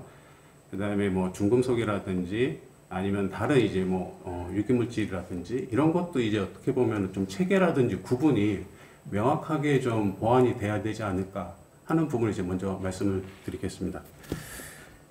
그리고 이제 그 저희가 이제 하나 말씀을 드리고 싶은 게 그 공공기관이고 어떻게 보면은 인력이라든지 예산을 이제 통제를 받고 또 제한이 돼 있고 한정이 돼 있는데 수질 개선 목적으로 어떤 인위적인 물질을 갖다가 화학 물질이 됐든 개선 사업으로 예산을 동원해서 투입을 할 때 상당히 어떻게 보면은 그 실행 단계에서 전문적인 업이라든지 인력이 없습니다. 그러니까 효과도 모니터링을 해야 되고 어떤 향후에 어떤 지속적으로 어떤 이런 그 개선 사업이 확장성이 있어야 되는데 어떤 물질이라든지 이런 부분에 있어 가지고서는 안전성을 확보하기 위해 가지고 제도나 이런 것들이 잘 좀 정비가 되고 확대 아니면 정비를 하기 위해서 노력이 있는데 이거를 실제 현장에서 이행을 하기 위한 어떤 민간의 업역에서는 전문적인 최소한의 전문 인력이라든지 수면 관리자하고 같이 이런 그 수질 개선의 활동을 하기 위한 이런 전문적인 업 영역이 없기 때문에 이런 수질 개선 어떤 사업이 활성화되는데 약간 좀 한계가 있습니다. 자연환경 보건업 같은 경우에는 상당히 이제 그런 그 노력들이 많이 이루어지면서 조경업에서 파생이 돼가지고 전문적인 어떤 사업의 영역이 되고 또 법도 제정이 되고 그거에 따라서 협회라든지 민간이라든지 그런 기업 영역이 상당히 활성화되면서 기술의 발전과 학문적인 어떤 발전이 상당히 모범적인 사례라고 저는 보고 있습니다. 이제 현재 어떤 규정이라든지 엄면화가 이제 정확하게 이런 그 수질 개선을 갖다 현장에 살포하는 그런 부분에서 민간의 영역을 갖다가 이제 보증을 해주고 있는지는 제가 조금 더 고민을 해보지를 못했기 때문에 이 부분에 대해서는 조금 한번 환경부에 제언을 드리는 부분이 어떤 수질 개선 사업으로서 이런 그 알럼이라든 이런 물질을 갖다가 안전성을 확보하는 제도와 함께 민간에서 활발하게 어떤 수면 관리자와 함께 수질 개선을 위한 그런 활동을 할 수 있는 전문적인 영역도 향후에는 좀 고민을 해볼 필요성이 있지 않을까 하는 부분을 이제 말씀드리겠습니다.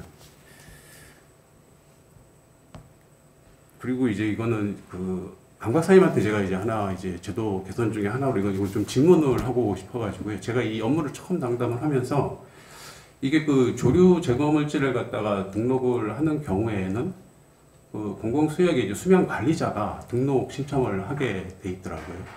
근데 이 부분이 약간 조금 저는 좀 그 이해하기 조금 어려웠던 부분이 그 물질을 개발을 하고 효과를 증명을 하고 안정성이라든지 이런 부분에 있어가지고서 활발한 연구라고 그 성과를 갖다가 등록을 해가지고서 이제 국내 어떤 시장이라든지 이 환경 산업에서 어떤 그 현장에서 쓰려고 하면 그 물질을 가장 잘 알고 효과라든지 이런 부분에 대해서 이론적으로 정립이 되고 기술적으로 정립이 된 물질을 갖다가 개발한 사람이 등록 신청을 해야 되는 게 아닌가.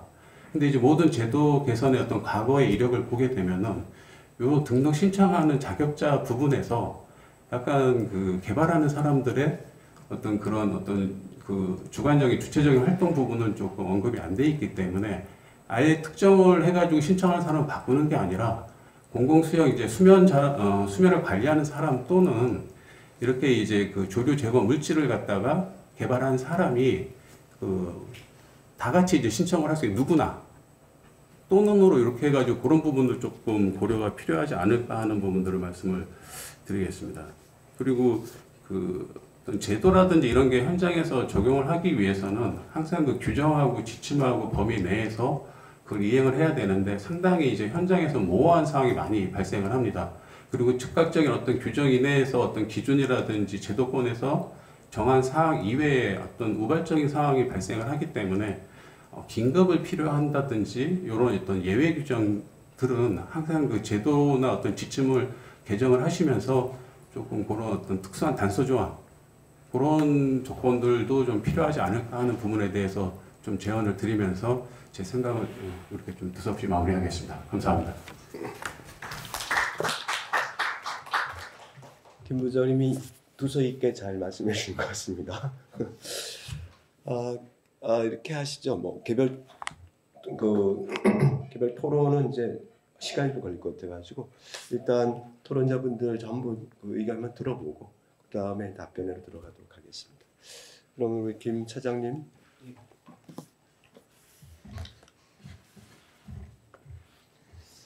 네, 한국수력원자력 한강수력본부에서 근무하고 있는 김기용 차장이라고 합니다. 먼저 사실 오늘 토론 위해서 좀 준비를 하고 말씀드릴 걸 써왔는데 근데 대부분이 아까 그 강윤호 용사님 제가 물어보고 싶은 게 많았는데 발제해서 이미 많은 걸 해소해 주셔가지고 저 토론에 준비한 내용들보다는 그냥 오늘 발제해 준 내용들 중심으로 그냥 좀 말씀을 좀 드리려고 합니다. 오늘 뭐 시작 전에 뭐 자장님도 말씀하시고 또 김 교수님도 계속 말씀하셨지만 지금 오늘 이 세션이 만들어진 게 어쨌든 녹조 문제가 있었고 이제 그 녹조 문제를 대응하는데 가장 뭐랄까 근본적인 방법은 역시 발생원 대책인데 그 발생원 대책이 너무나 지지부진하다 보니 지나부진을 할 수밖에 없죠. 그러니까 그런 상황에서 이제 혼외 대책에서 인불활성화가 지금 논의되고 있는 것 같은데 오늘 첫 번째 발제해주신 김 교수님 말씀처럼 뭐 알럼은 그 전에도 많이 썼던 제품이고 그 다음에 저도 막 연구나 이런데 뭐 학회나 가면은 외국에서 똑같은 발제를 들었거든요. 정말 그 미국 상소원에서도 활용하고 있고 이런 여러 가지 사례가 있어서 꽤 안전이 많이 좀 검증된 그런 사례가 있다고 생각하는데 뭐 그래서 뭐 효과가 있는 건 분명한 것 같습니다. 그리고 또 알럼이 더 논의돼야 된다고 생각했던 이유가 특히 우리나라 같은 경우는 이게 이제 뭐 해외 이제 자연호처럼 이 내부 용출이 많은 것보다 이제 외부에서 들어오는 게 해마다 여름철에 들어오다 보니까 그 외부에서 들어오는 거를 제어해야 할 필요가 있거든요. 그렇다 보니까 자연호에서는 그냥 한번 뿌려놓으면은 좀 더 지속적인 효과를 갖는 것보다 우리나라에서 만약 인불활성 물질을 사용해야 된다고 하면 그냥 흡수해서 정기적으로 사용해야 된다면 거의 매년 투입해야 되는 그런 문제가 있기 때문에 좀 경제적인 게 반드시 좀 고려돼야 된다고 생각합니다. 하지만 사실 지금 이제 조류 제거 물질로 등록되어 있는 제품 중에서 그렇게 매년 그 양을 감당할 수 있는 제품이 있을까 했을 때는 저도 좀 의구심이 되는 부분들이 있고요. 하지만 물론 당연히 이제 그럼에도 이게 제도적으로 들어오려면 또 행정에서 이걸 사용할 수 있는 허가를 주려면 안정성이 확보돼야 되기 때문에 이런 문제들이 존재하기 때문에 이걸 또 어떻게 확보할 수 있느냐가 좀 중요하게 좀 논의돼야 될 것 같습니다. 그래서 교수님이 이제 다음 연구 방안으로 이제 이 알럼을 어떻게 이제 뭐랄까 투여하고 적용할까 이런 부분들을 좀 짚어주셨는데 그런 부분도 있지만 이 알럼을 좀 어떻게 제도권 안으로 그러니까 사용할 수 있는 절차를 밟을 수 있는 대로 들어올까가 먼저 좀 선행돼야 물론 이게 교수님이 연구하셔야 할 부분일지 모르겠지만 그런 부분들이 좀 더 빨리 얘기되어지는 부분이 있었으면 좋겠고요. 그리고 좀 국내 사례가 아까 필요하다고 하셨는데 그 국내 사례를 좀 쌓기 위해서도 어쨌든 공공수역에 하는 작업들이기 때문에 그래서 그 안전성 부분들이 풀리지 않고는 이거를 할 수 있을까라는 의문이 듭니다. 이제 저 같은 경우는 아까 그 연구사님 발제에서도 나왔지만 이제 저희가 그 춘천시랑 이렇게 같이 연합해서 그 의암호 지류에다 이렇게 투입한 사례가 있습니다. 조류 제거 물질을. 근데 이제 그 당시에 이 조류 제거 물질을 사용하는 거에 정말 너무 많은 어려운 점이 있었습니다. 근데 그 어려운 부분들을 좀 오늘 질문 드리고 싶었는데 아까 발제에서 이미 다 이제 그 국립과학행정연구원에서도 다 알고 계셔서 뭐 더 이상 언급할 필요는 없을 것 같은데 너무 절차가 좀 까다로운 부분들이 많습니다. 물론 사용에 관해서 이게 뭐 정확히 명시하지 않아서 만약에 공공수역 관리자가 이제 하고만 싶으면 할 수 있다고 했는데 하지만 이제 거기서 명령을 할 수 있을 때가 정해져 있어요. 아까 말씀해 주셨지만 그러면 그 명령할 수 있을 때가 정해져 있는데 그 공공기업 관리자가 이 상황도 아닌데 이걸 사용한다는 조금 말이 안 되는 부분인 것 같거든요. 물론 명시하진 않았지만, 근데 그게 어떻게 되어 있냐면 특히 이제 간심 단계에 이르렀어요. 그러니까 이미 녹조가 좀 어느 정도 경계 단계에 이르렀을 때 이제 녹조가 어느 정도 퍼졌을 때 사용하게 돼 있고 명령하게 돼 있고 뭐 민원이 발생했을 때 이런 뭐 이렇게 구조들이 있다 보니까 공공지역 관리자가 그럴 때 특히 뭐 농어촌 공사나 수자원 공사 같은 경우는 어쨌든 좀 어느 정도 이제 인프라가 보유되고 있다고 생각하는데 그냥 일반 공공지역 관리자는 지자체들이 이거를 그런 상황에서 이걸 캐치하고 한다는 건 매우 어려운 부분이 있었고요. 신천시랑 할 때 느꼈던 거고, 그 다음에 또 두 번째로 아까도 말씀하셨지만 너무 또 과하게 조사가 들어가는 게 있어요. 물론 당연히 이제 이게 공공수역이 하는 작업이기 때문에 많은 조사가 필요할 거라고 생각합니다. 근데 아까 사용량 조사도 말씀하셨던 뭐 박테리아 독성이라든지 그다음에 동물 플랑크톤 독성 이런 조사를 지자체가 할 수 있을까? 이 금액을 들여서 이런 좀 의구심도 많이 들었고, 그런 좀 어려운 부분들이 확실히 있기 때문에 이런 좀 사용에 좀 어려운 부분들이 좀 어느 정도 고쳐져야 될 것 같고요. 그리고 하나 이제 뭐 제가 오늘 좀 너무 두서없이 되는 것 같긴 한데 또 궁금했던 게 하나 이 지침에 그 조류 제거 물질 사전 확보가 이렇게 명시되어 있긴 하거든요. 근데 이게 또 이거에 대한 강제적인 규정은 없어요. 이거에 대한 뭐 페널티를 준다든지 없다, 뭐 사전 점검을 했을 때 조류 제거제가 없을 때 페널티, 뭐 당연히 뭐 그런 부분까지 가는 게 맞는지는 싶지만 어쨌든 그런 게 불명확하고, 그 다음에 아까 말씀드렸던 좀 선제적으로 대응하기 위해서는 그러니까 경계 단계까지 갔을 때는 좀 이미 늦은 것 같은데 조금 더 빠른 시기에 할 수 있는 방안이 좀 고려되지 않을까 이런 생각들이 들었고요. 그 다음에 사용량 조사는 아까도 말씀드렸지만 조금 이제 그건 이제 고민 중이시라고 하셔서 아까 이제 뭐 이제 부담을 느끼는 걸 알기 때문에 고민 중이라고 하셔서 이제 그런 건 개선이 될 여지가 있다고 보는데, 근데 아까 그거를 짚어주시면서 이제 그래서 또 장기적인 이걸 또 이제 계획 중이라고 하셨어요. 근데 물론 무조건 필요한 부분이라고는 생각하는데 이걸 과연 물론 연구과제로 내고 한다는 계획도 있었지만 어떻게 할 수 있을까? 왜냐면 사용한 사례가 없는데 사용하지 않은 상태에서 장기적인 걸 쫓을 수 있을까? 이걸 파악할 수 있을까? 이런 좀 궁금한 점이 있어서 장기적인 사용에 대해서는 어떻게 조금 계획이 있는 건지는 좀 나중에 연구사님이 좀 답변해 줄 수 있으시면 좀 답변을 부탁드리고 싶습니다. 그리고 좀 몇 가지만 아까 발제했을 때 그리고 아까 그 안정성 문제도 그거랑 좀 연합했으면 좋겠는데 이게 공공수역에 사용하다 보니까 이게 안정성이 필요하긴 한데, 근데 이게 바로 이제 음용수로 처리되는 부분이 아니라 어쨌든 또 정수장을 거치는 부분이 있으니까 그것들을 고려해서 좀 더 완화된 방법이 나와야 되지 않을까라는 좀 생각이 있었습니다. 네, 이상 마치겠습니다. 오늘 보니까 우리 수명관리자들이 다 나오신 것 같은데 제일 마지막으로 우리 수양공사의 박사님. K워터의 이수입니다.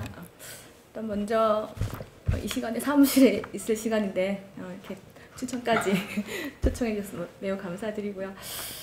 조류 제거 물질에 대한 논의는 사실은 굉장히 그동안도 많았고 K워터에서도 이제 그간 사용하다가 19년 이후부터는 사용 사례가 없었어요. 그래서 그런 거에 대한 것도 사실은 굉장히 고민도 많고, 저희가 지금 현재 조류 제거 물질 지침을 이제 K워터하고 네온비즈가 같이 개정을 한 바가 있어가지고 그간에 대한 고민은 굉장히 많았다 생각을 말씀을 드리고요. 제가 이 이제 발표 자료를 먼저 받고 한번 쭉 훑어보면서 무슨 생각을 했냐면, 이런 조류 제거 물질 사용 지침 이런 그런 법제도가 있는 나라가 있을까? 이 생각이 한번 들었어요. 전 세계적으로. 그러니까 우리나라는 굉장히 어떻게 생각하면 공공의 영역에서 국가적인 차원에서 이거를 관리하고 안전성을 확보하기 위한 노력을 많이 하고 있었다, 이런 생각이 들었고요. 그래서 제가 궁금한 게 그러면 이제 우리가 보통 EPA나 WHO에 많이 준용을 하거든요. 그러면 여기에서 과연 알럼 사용에 대해서는 어떻게 기술을 하고 있을까 한 고민이 좀 들었어요. 그래서 오늘 두 분 발표 내용 중에서 이제 그런 내용들이 좀 없어가지고 한번 간단하게 말씀을 좀 드려보겠습니다.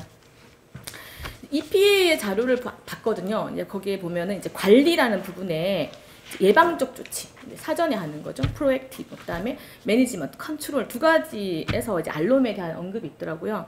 그게 봤더니 이제 예방적인 조치에 대한 설명으로 알럼을 추가해서 수역에 pH 영향을 주기 때문에 이제 완충이 잘 된 경수에 적합하다 이런 표현을 하고 있었고요. 그리고 또 pH 변화로 인해서 생물군 독성을 방지하기 위해서 알루미늄 나트륨이나 탄산염 유형의 이제 그런 염으로 완충이 필요하다 이런 제시가 있더라고요.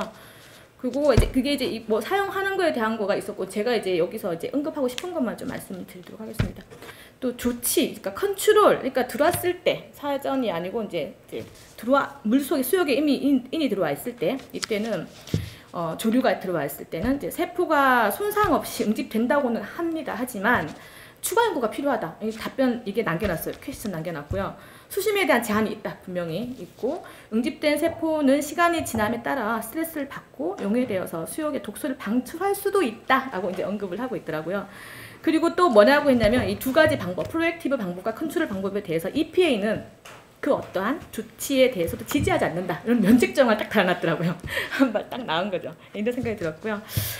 EPA는 그랬고요. WHO에서도 한번 제가 살펴봤거든요. 최근에 이제 세컨 에디션이 나왔잖아. 2021년도에 자료가 나와가지고 거기 8장에 봤더니 호수 내 인산 침전 및 캐핑에 의한 내용이 지금 이제 교수님 말씀하신 그 내용이 딱 들어있어요. 그래서 그 부분에서 이제 알럼, 제가 이제 지금 말씀드린 건 알럼에 대한 것만. 왜냐하면 이제 화학적 물질 알럼 이외에도 여기서는 뭐 보리집이라든가 뭐 여러 가지 언급을 하고 있거든요. 근데 알럼에 대한 것만 말씀을 드리면 알럼의 사용이 언급이 되어 있어요. 그래서 보면 여기는 어떻게 이제 얘기를 해놨냐면은 퇴적물 유형에 따라, 즉 퇴적물이 이제 흡착 용량이 이제 다양하다는 거죠. 이 퇴적물이 인을 흡수하는 단계인지 인을 방출하는 단계인지 요거에 따라서 효과가 좌우된다. 그리고 인이 침전물에 영구적으로 결합된 상태로 유지가 되면 수역에서 침전물로 인을 침전시키고 침전물을 캐핑하는 것이 성공적일 텐데 인을 이제 불용성 화합물이나 알럼에 결합시키거나 흡착을 강화하도록 변형된 탄산 칼슘이나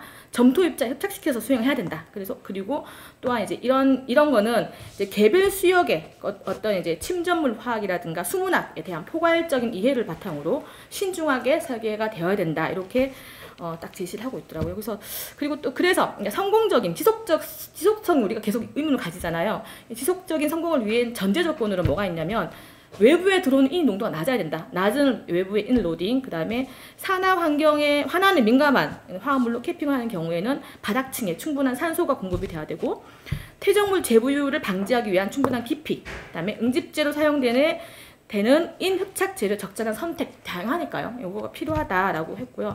또 마지막으로는 이러한 화합물들, 우리가 쓰는 이런 이제 알럼 등 이런 여러 가지 그 인흡착 그 물질은 독성이 있는 거죠.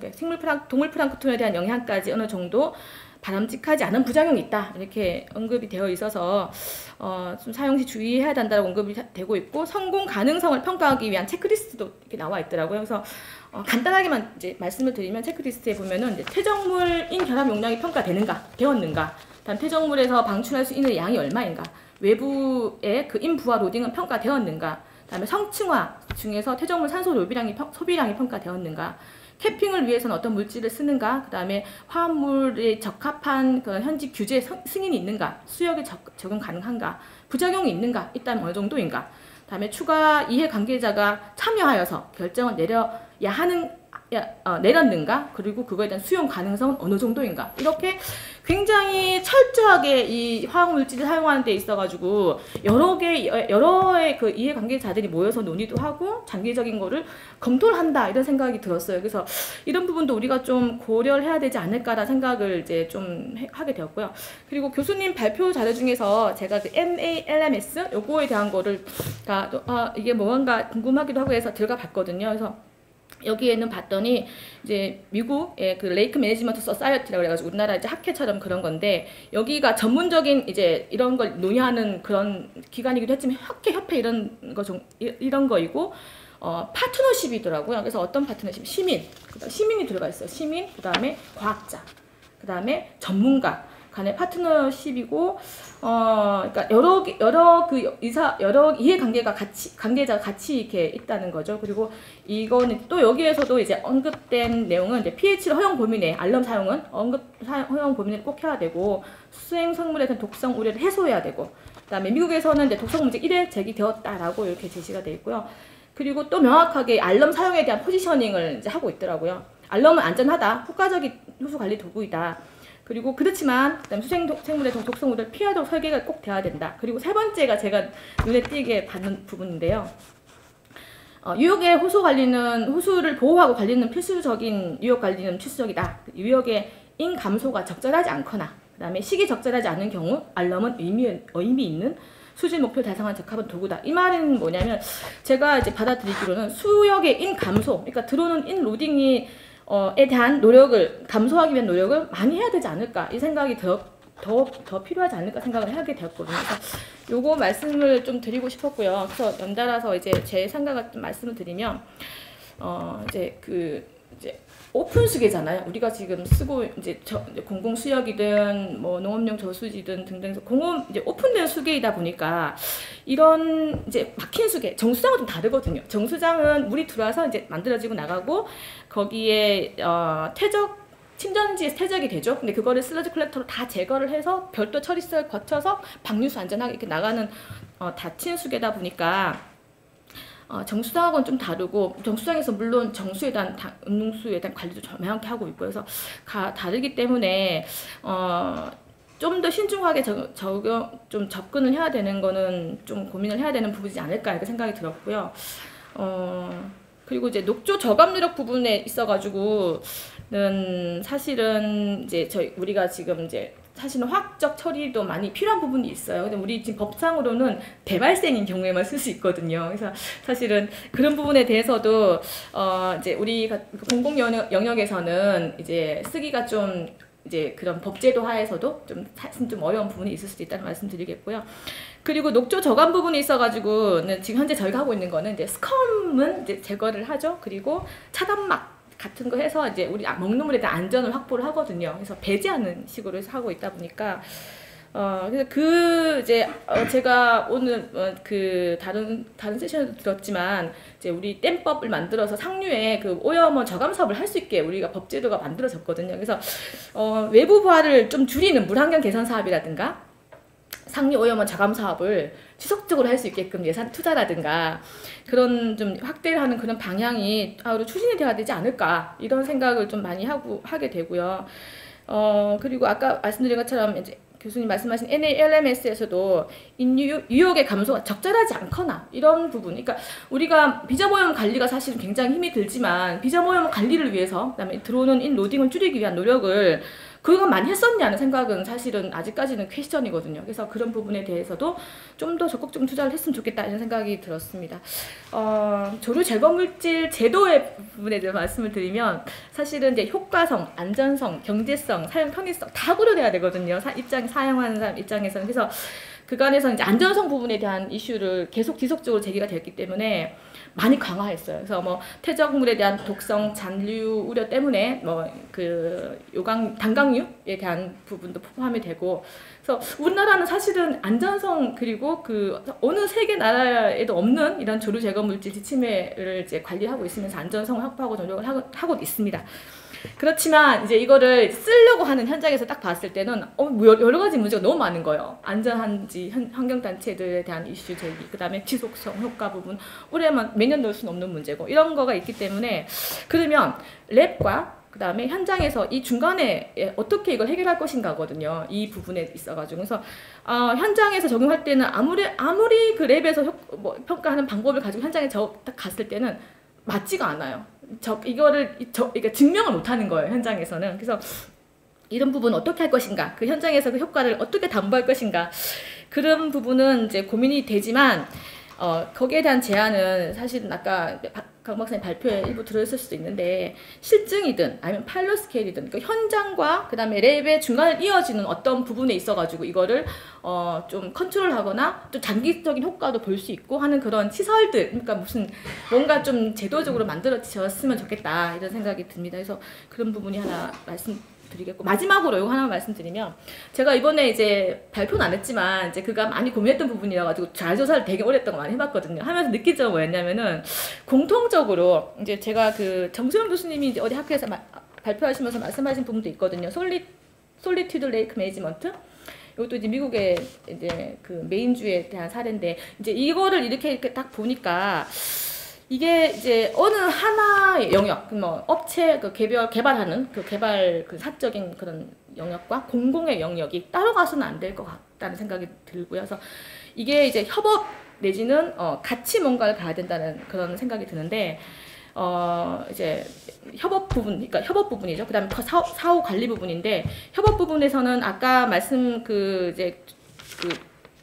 김범철 교수님 말씀하신 NALMS 여기도 사실은 이 단체 자체가 협업이 딱 기반이 된 그런 단체거든요. 그래서 과학자, 뭐 도시 대표, 유역 관리자 철저히 같이 모여서 이거에 대한 계획을 세우고 모니터링 계획을 세우고 이제 같이 한다는 거죠. 이거가 굉장히 제가 이제 이 부분 오늘 이 세션을 준비하면서 저도 찾아보면서 느낀 거가 같이 해야 되는구나. 이거에 대한 고민을 같이 모여서 어떤 모임도 같이 하고 같이 얘기도 들어보고 개발자 그다음에 시민단체 어떻게 생각하는지 그다음에 지자체 어떻게 생각하는지에 대한 이거가 같이 되어야지만이 같이 고민을 해야지만이 뭔가 솔루션이 좀 나오지 않을까라는 생각을 하게 되었습니다. 네, 이상으로 간단히 마치겠습니다. 네, 좀 많은 말씀들을 해주셨는데 제가 듣고로 생각하기에도 제도적인 부분을 이제 손봐야 될 분들이 상당히 많을 것 같고 이 박사님께서 마지막으로 말씀하신 그런 거 과학원이 뭐 이 조류 제거 물질에 대해서 승인해주고 또 끝나는 이런 형태로 가서는 안 될 것 같고 여기에 수명 관리를 직접 하시는 분들하고 현장 적용성에 대한 이런 부분들에 대해서 논의하고 또 중간에 개발자들하고 어떤 관계, 시장, 개척, 뭐 이건 사실 공공적인 부분이긴 합니다만 뭔가 이런 게 없어서는 그래도 좀 뭐 조류 경보제하고도 연관시켜가지고 저를 경보 발령 시에 맞춰가지고 무슨 조치 사항만은 그래서 사전에 어떤 걸 해볼 수도 없고 뭐 이런 거는 왜 거기다 연관시켜야 되나? 다른 지침으로 관리되어져야 되지 뭐 이런 생각들 많이 하게 돼요 지금. 그래서 일단 시간상 우리 토론자분들의 의견에 대해서 우리 발표자분들께서 뭐 다 모든 거 답변하실 수는 없을 것 같고 필요한 사항 답변하시면 답변해 주시고 그다음에 시간이 조금 남으면 우리 프로에 또 계신 분들 몇 분 안 되시긴 합니다. 혹시 의견이 있으시면 좀 받아보도록 하겠습니다.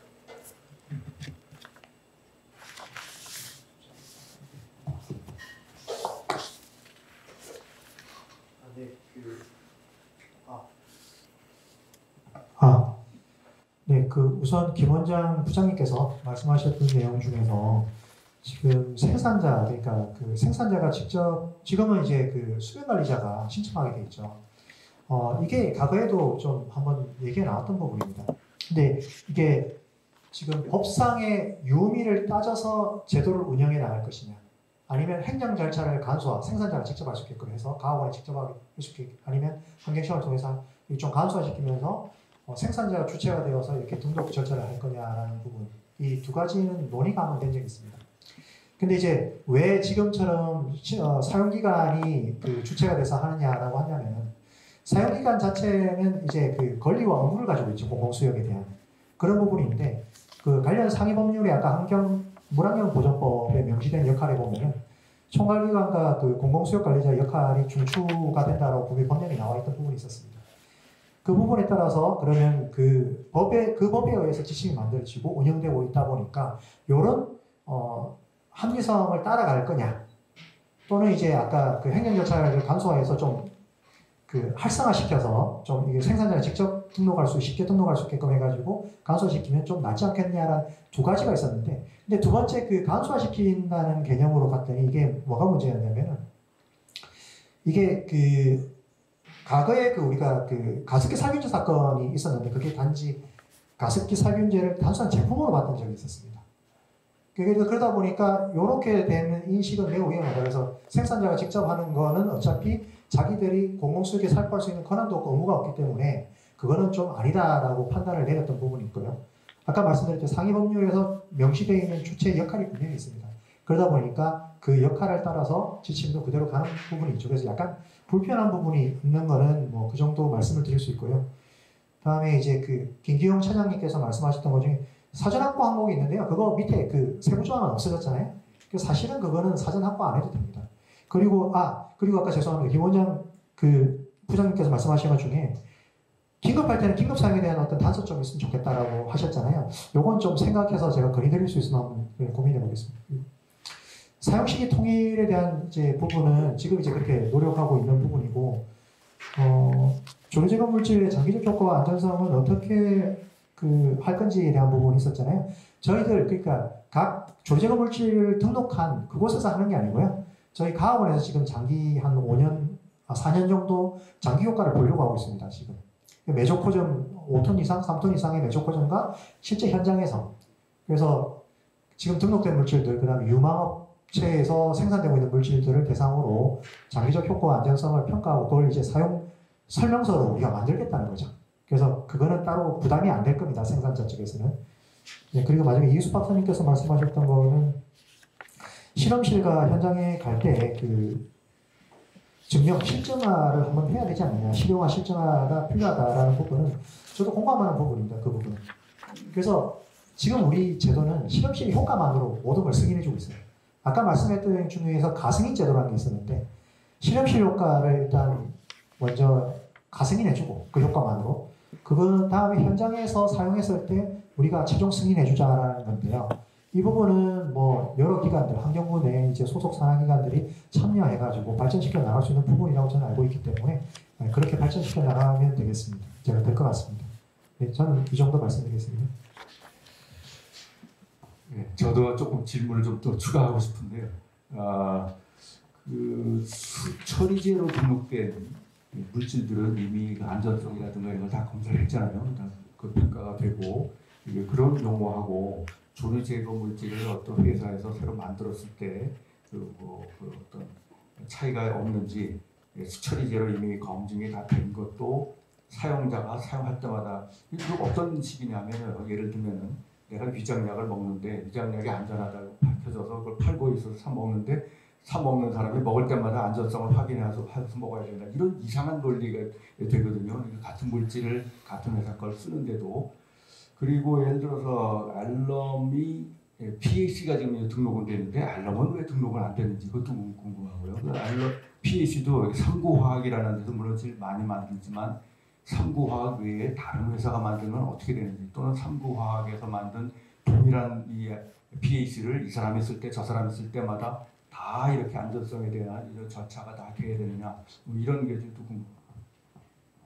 저에 대한 질문이라 간단하게 시간도 없으니까 간단하게 말씀드리면, 우선 왜 수처리제에 등록된 게 왜 조류제거 물질로 등록되지 않느냐, 왜 안전성 같은 경우는 비쌀 수 있는데 그 부분 아까 제가 처음에 설명드렸던 혹시 살조제 등록 다르고 조류제거 물질 등록 다르고 수처리제 다 다르다고 말씀드렸잖아요.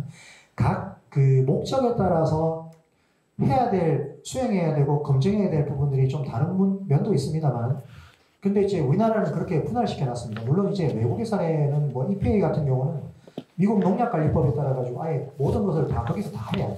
그 다음에 호주 국가등록제도에 따라서는 또 호주는 농약 및 수의약품 관리국에서 관련해서 다 통합을 하고 있는 거라고 했습니다. 근데 우리나라는 좀 다른 게, 일단 그 각각의 집단에서의 목적에 맞게끔 그 효과를 좀 더 세부적으로 보장한 취지에서 하고 있는 부분이고요. 제가 또 다른 그 기관에서 하고 있는, 다른 부서에서 하고 있는 그런 방식을 어떻게 평가 내릴 수는 따로 없기 때문에 이 정도만 말씀드리고, 그리고 왜 PAC만 지금 등록되어 있냐라는 건, 원래 이 제도는 등록 주체는 이제 수면관리를 통해서 생산자나 아니면 그걸 등록시키고 싶은 분들이 신청을 하셔야 됩니다. 그래서 알루미늄이 지금 안 돼가 아니라 신청을 해서 제도권 안에 들어와야 이제 이게 판매할 수 있는 거는 여기 계신 수면관리자분들이 이제 결정하시는 문제예요. 시장 경제 원리에 따라 가지고. 그래서 신청하셔서 등록이 되시면 사용할 수 있고, 그걸 수면관리자분들이 보고 사용해보니까 효과적이다 생각하면 좀 더 사업을 확장할 수 있거나 더 많이 사용할 수 있는 부분이라고 말씀드릴 수 있겠습니다. 네. 뭐 3시에 지금 폐회식이 시작되는 것 같은데 주관하는 쪽에서 폐회식에 많은 참석해달라고 얘기했기 때문에 시간이 뭐 많지는 않습니다. 그래서 혹시 플로어에 의견이 있으신 분이 있으실까요? 네, 특별히 없으시면은 제가 조금 정리해서 마무리해야 될 것 같은데 도저히 저는 이게 다 마무리가 안 되네요. 하도 내용이 많고 그래서. 그리고 조류 제거 물질에 대한 이해가 제가 조금 부족합니다. 수면 관리자가 승인 신청하는 것이 맞는 건가? 그런 생각이 좀 들고 그러는데 말씀을 이해했고, 근데 그거 강 박사님 한번 다른 부분에 대해서 어떻게 관리하고 있는지 한번 살펴볼 필요가 있겠어요. 하수도 부분이나 또 대기문의 부분이나 위탁 관리라든지 이런 걸 위해서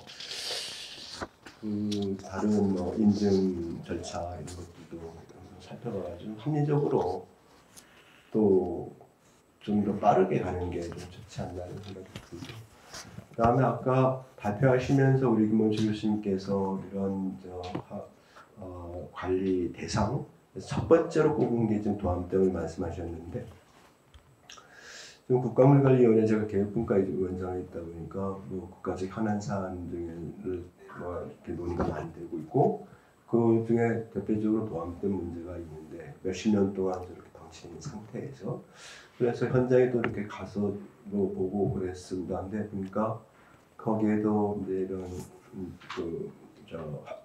거기서 루미나이트인가 잘 기억이 잘 안 나는데 그거를 뿌리고 이런 게 있어요, 한손에서.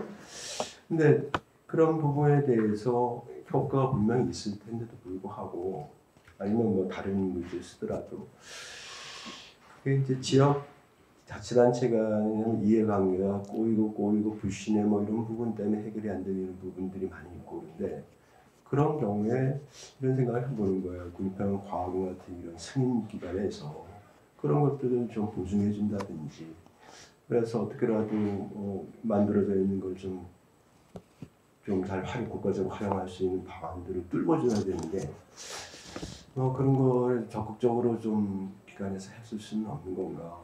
또 한수원에서는 그런 부분에 대해서 좀 협의체가 좀 아까 이 박사님 얘기했던 협의체 같은 게 있었다면, 아니면 김원주 교수님 소개해 주셨던 그런 미국의 협회 같은 게 있으면 그런 공론회장에서도 충분히 논의돼 가지고 이해 설득하는 그런 과정을 거칠 텐데, 우리는 그런 것이 없는 것 같아요. 그러니까 계속 이게 그냥 봉착 상태로 가는 부분들을 한번 같이 좀 고민해 봐야 된다는 생각이 듭니다. 네. 시간이 좀 아쉽네요. 근데 이번 세션은 이렇게 마치도록 하고요. 네, 다들 수고하셨습니다. 감사합니다.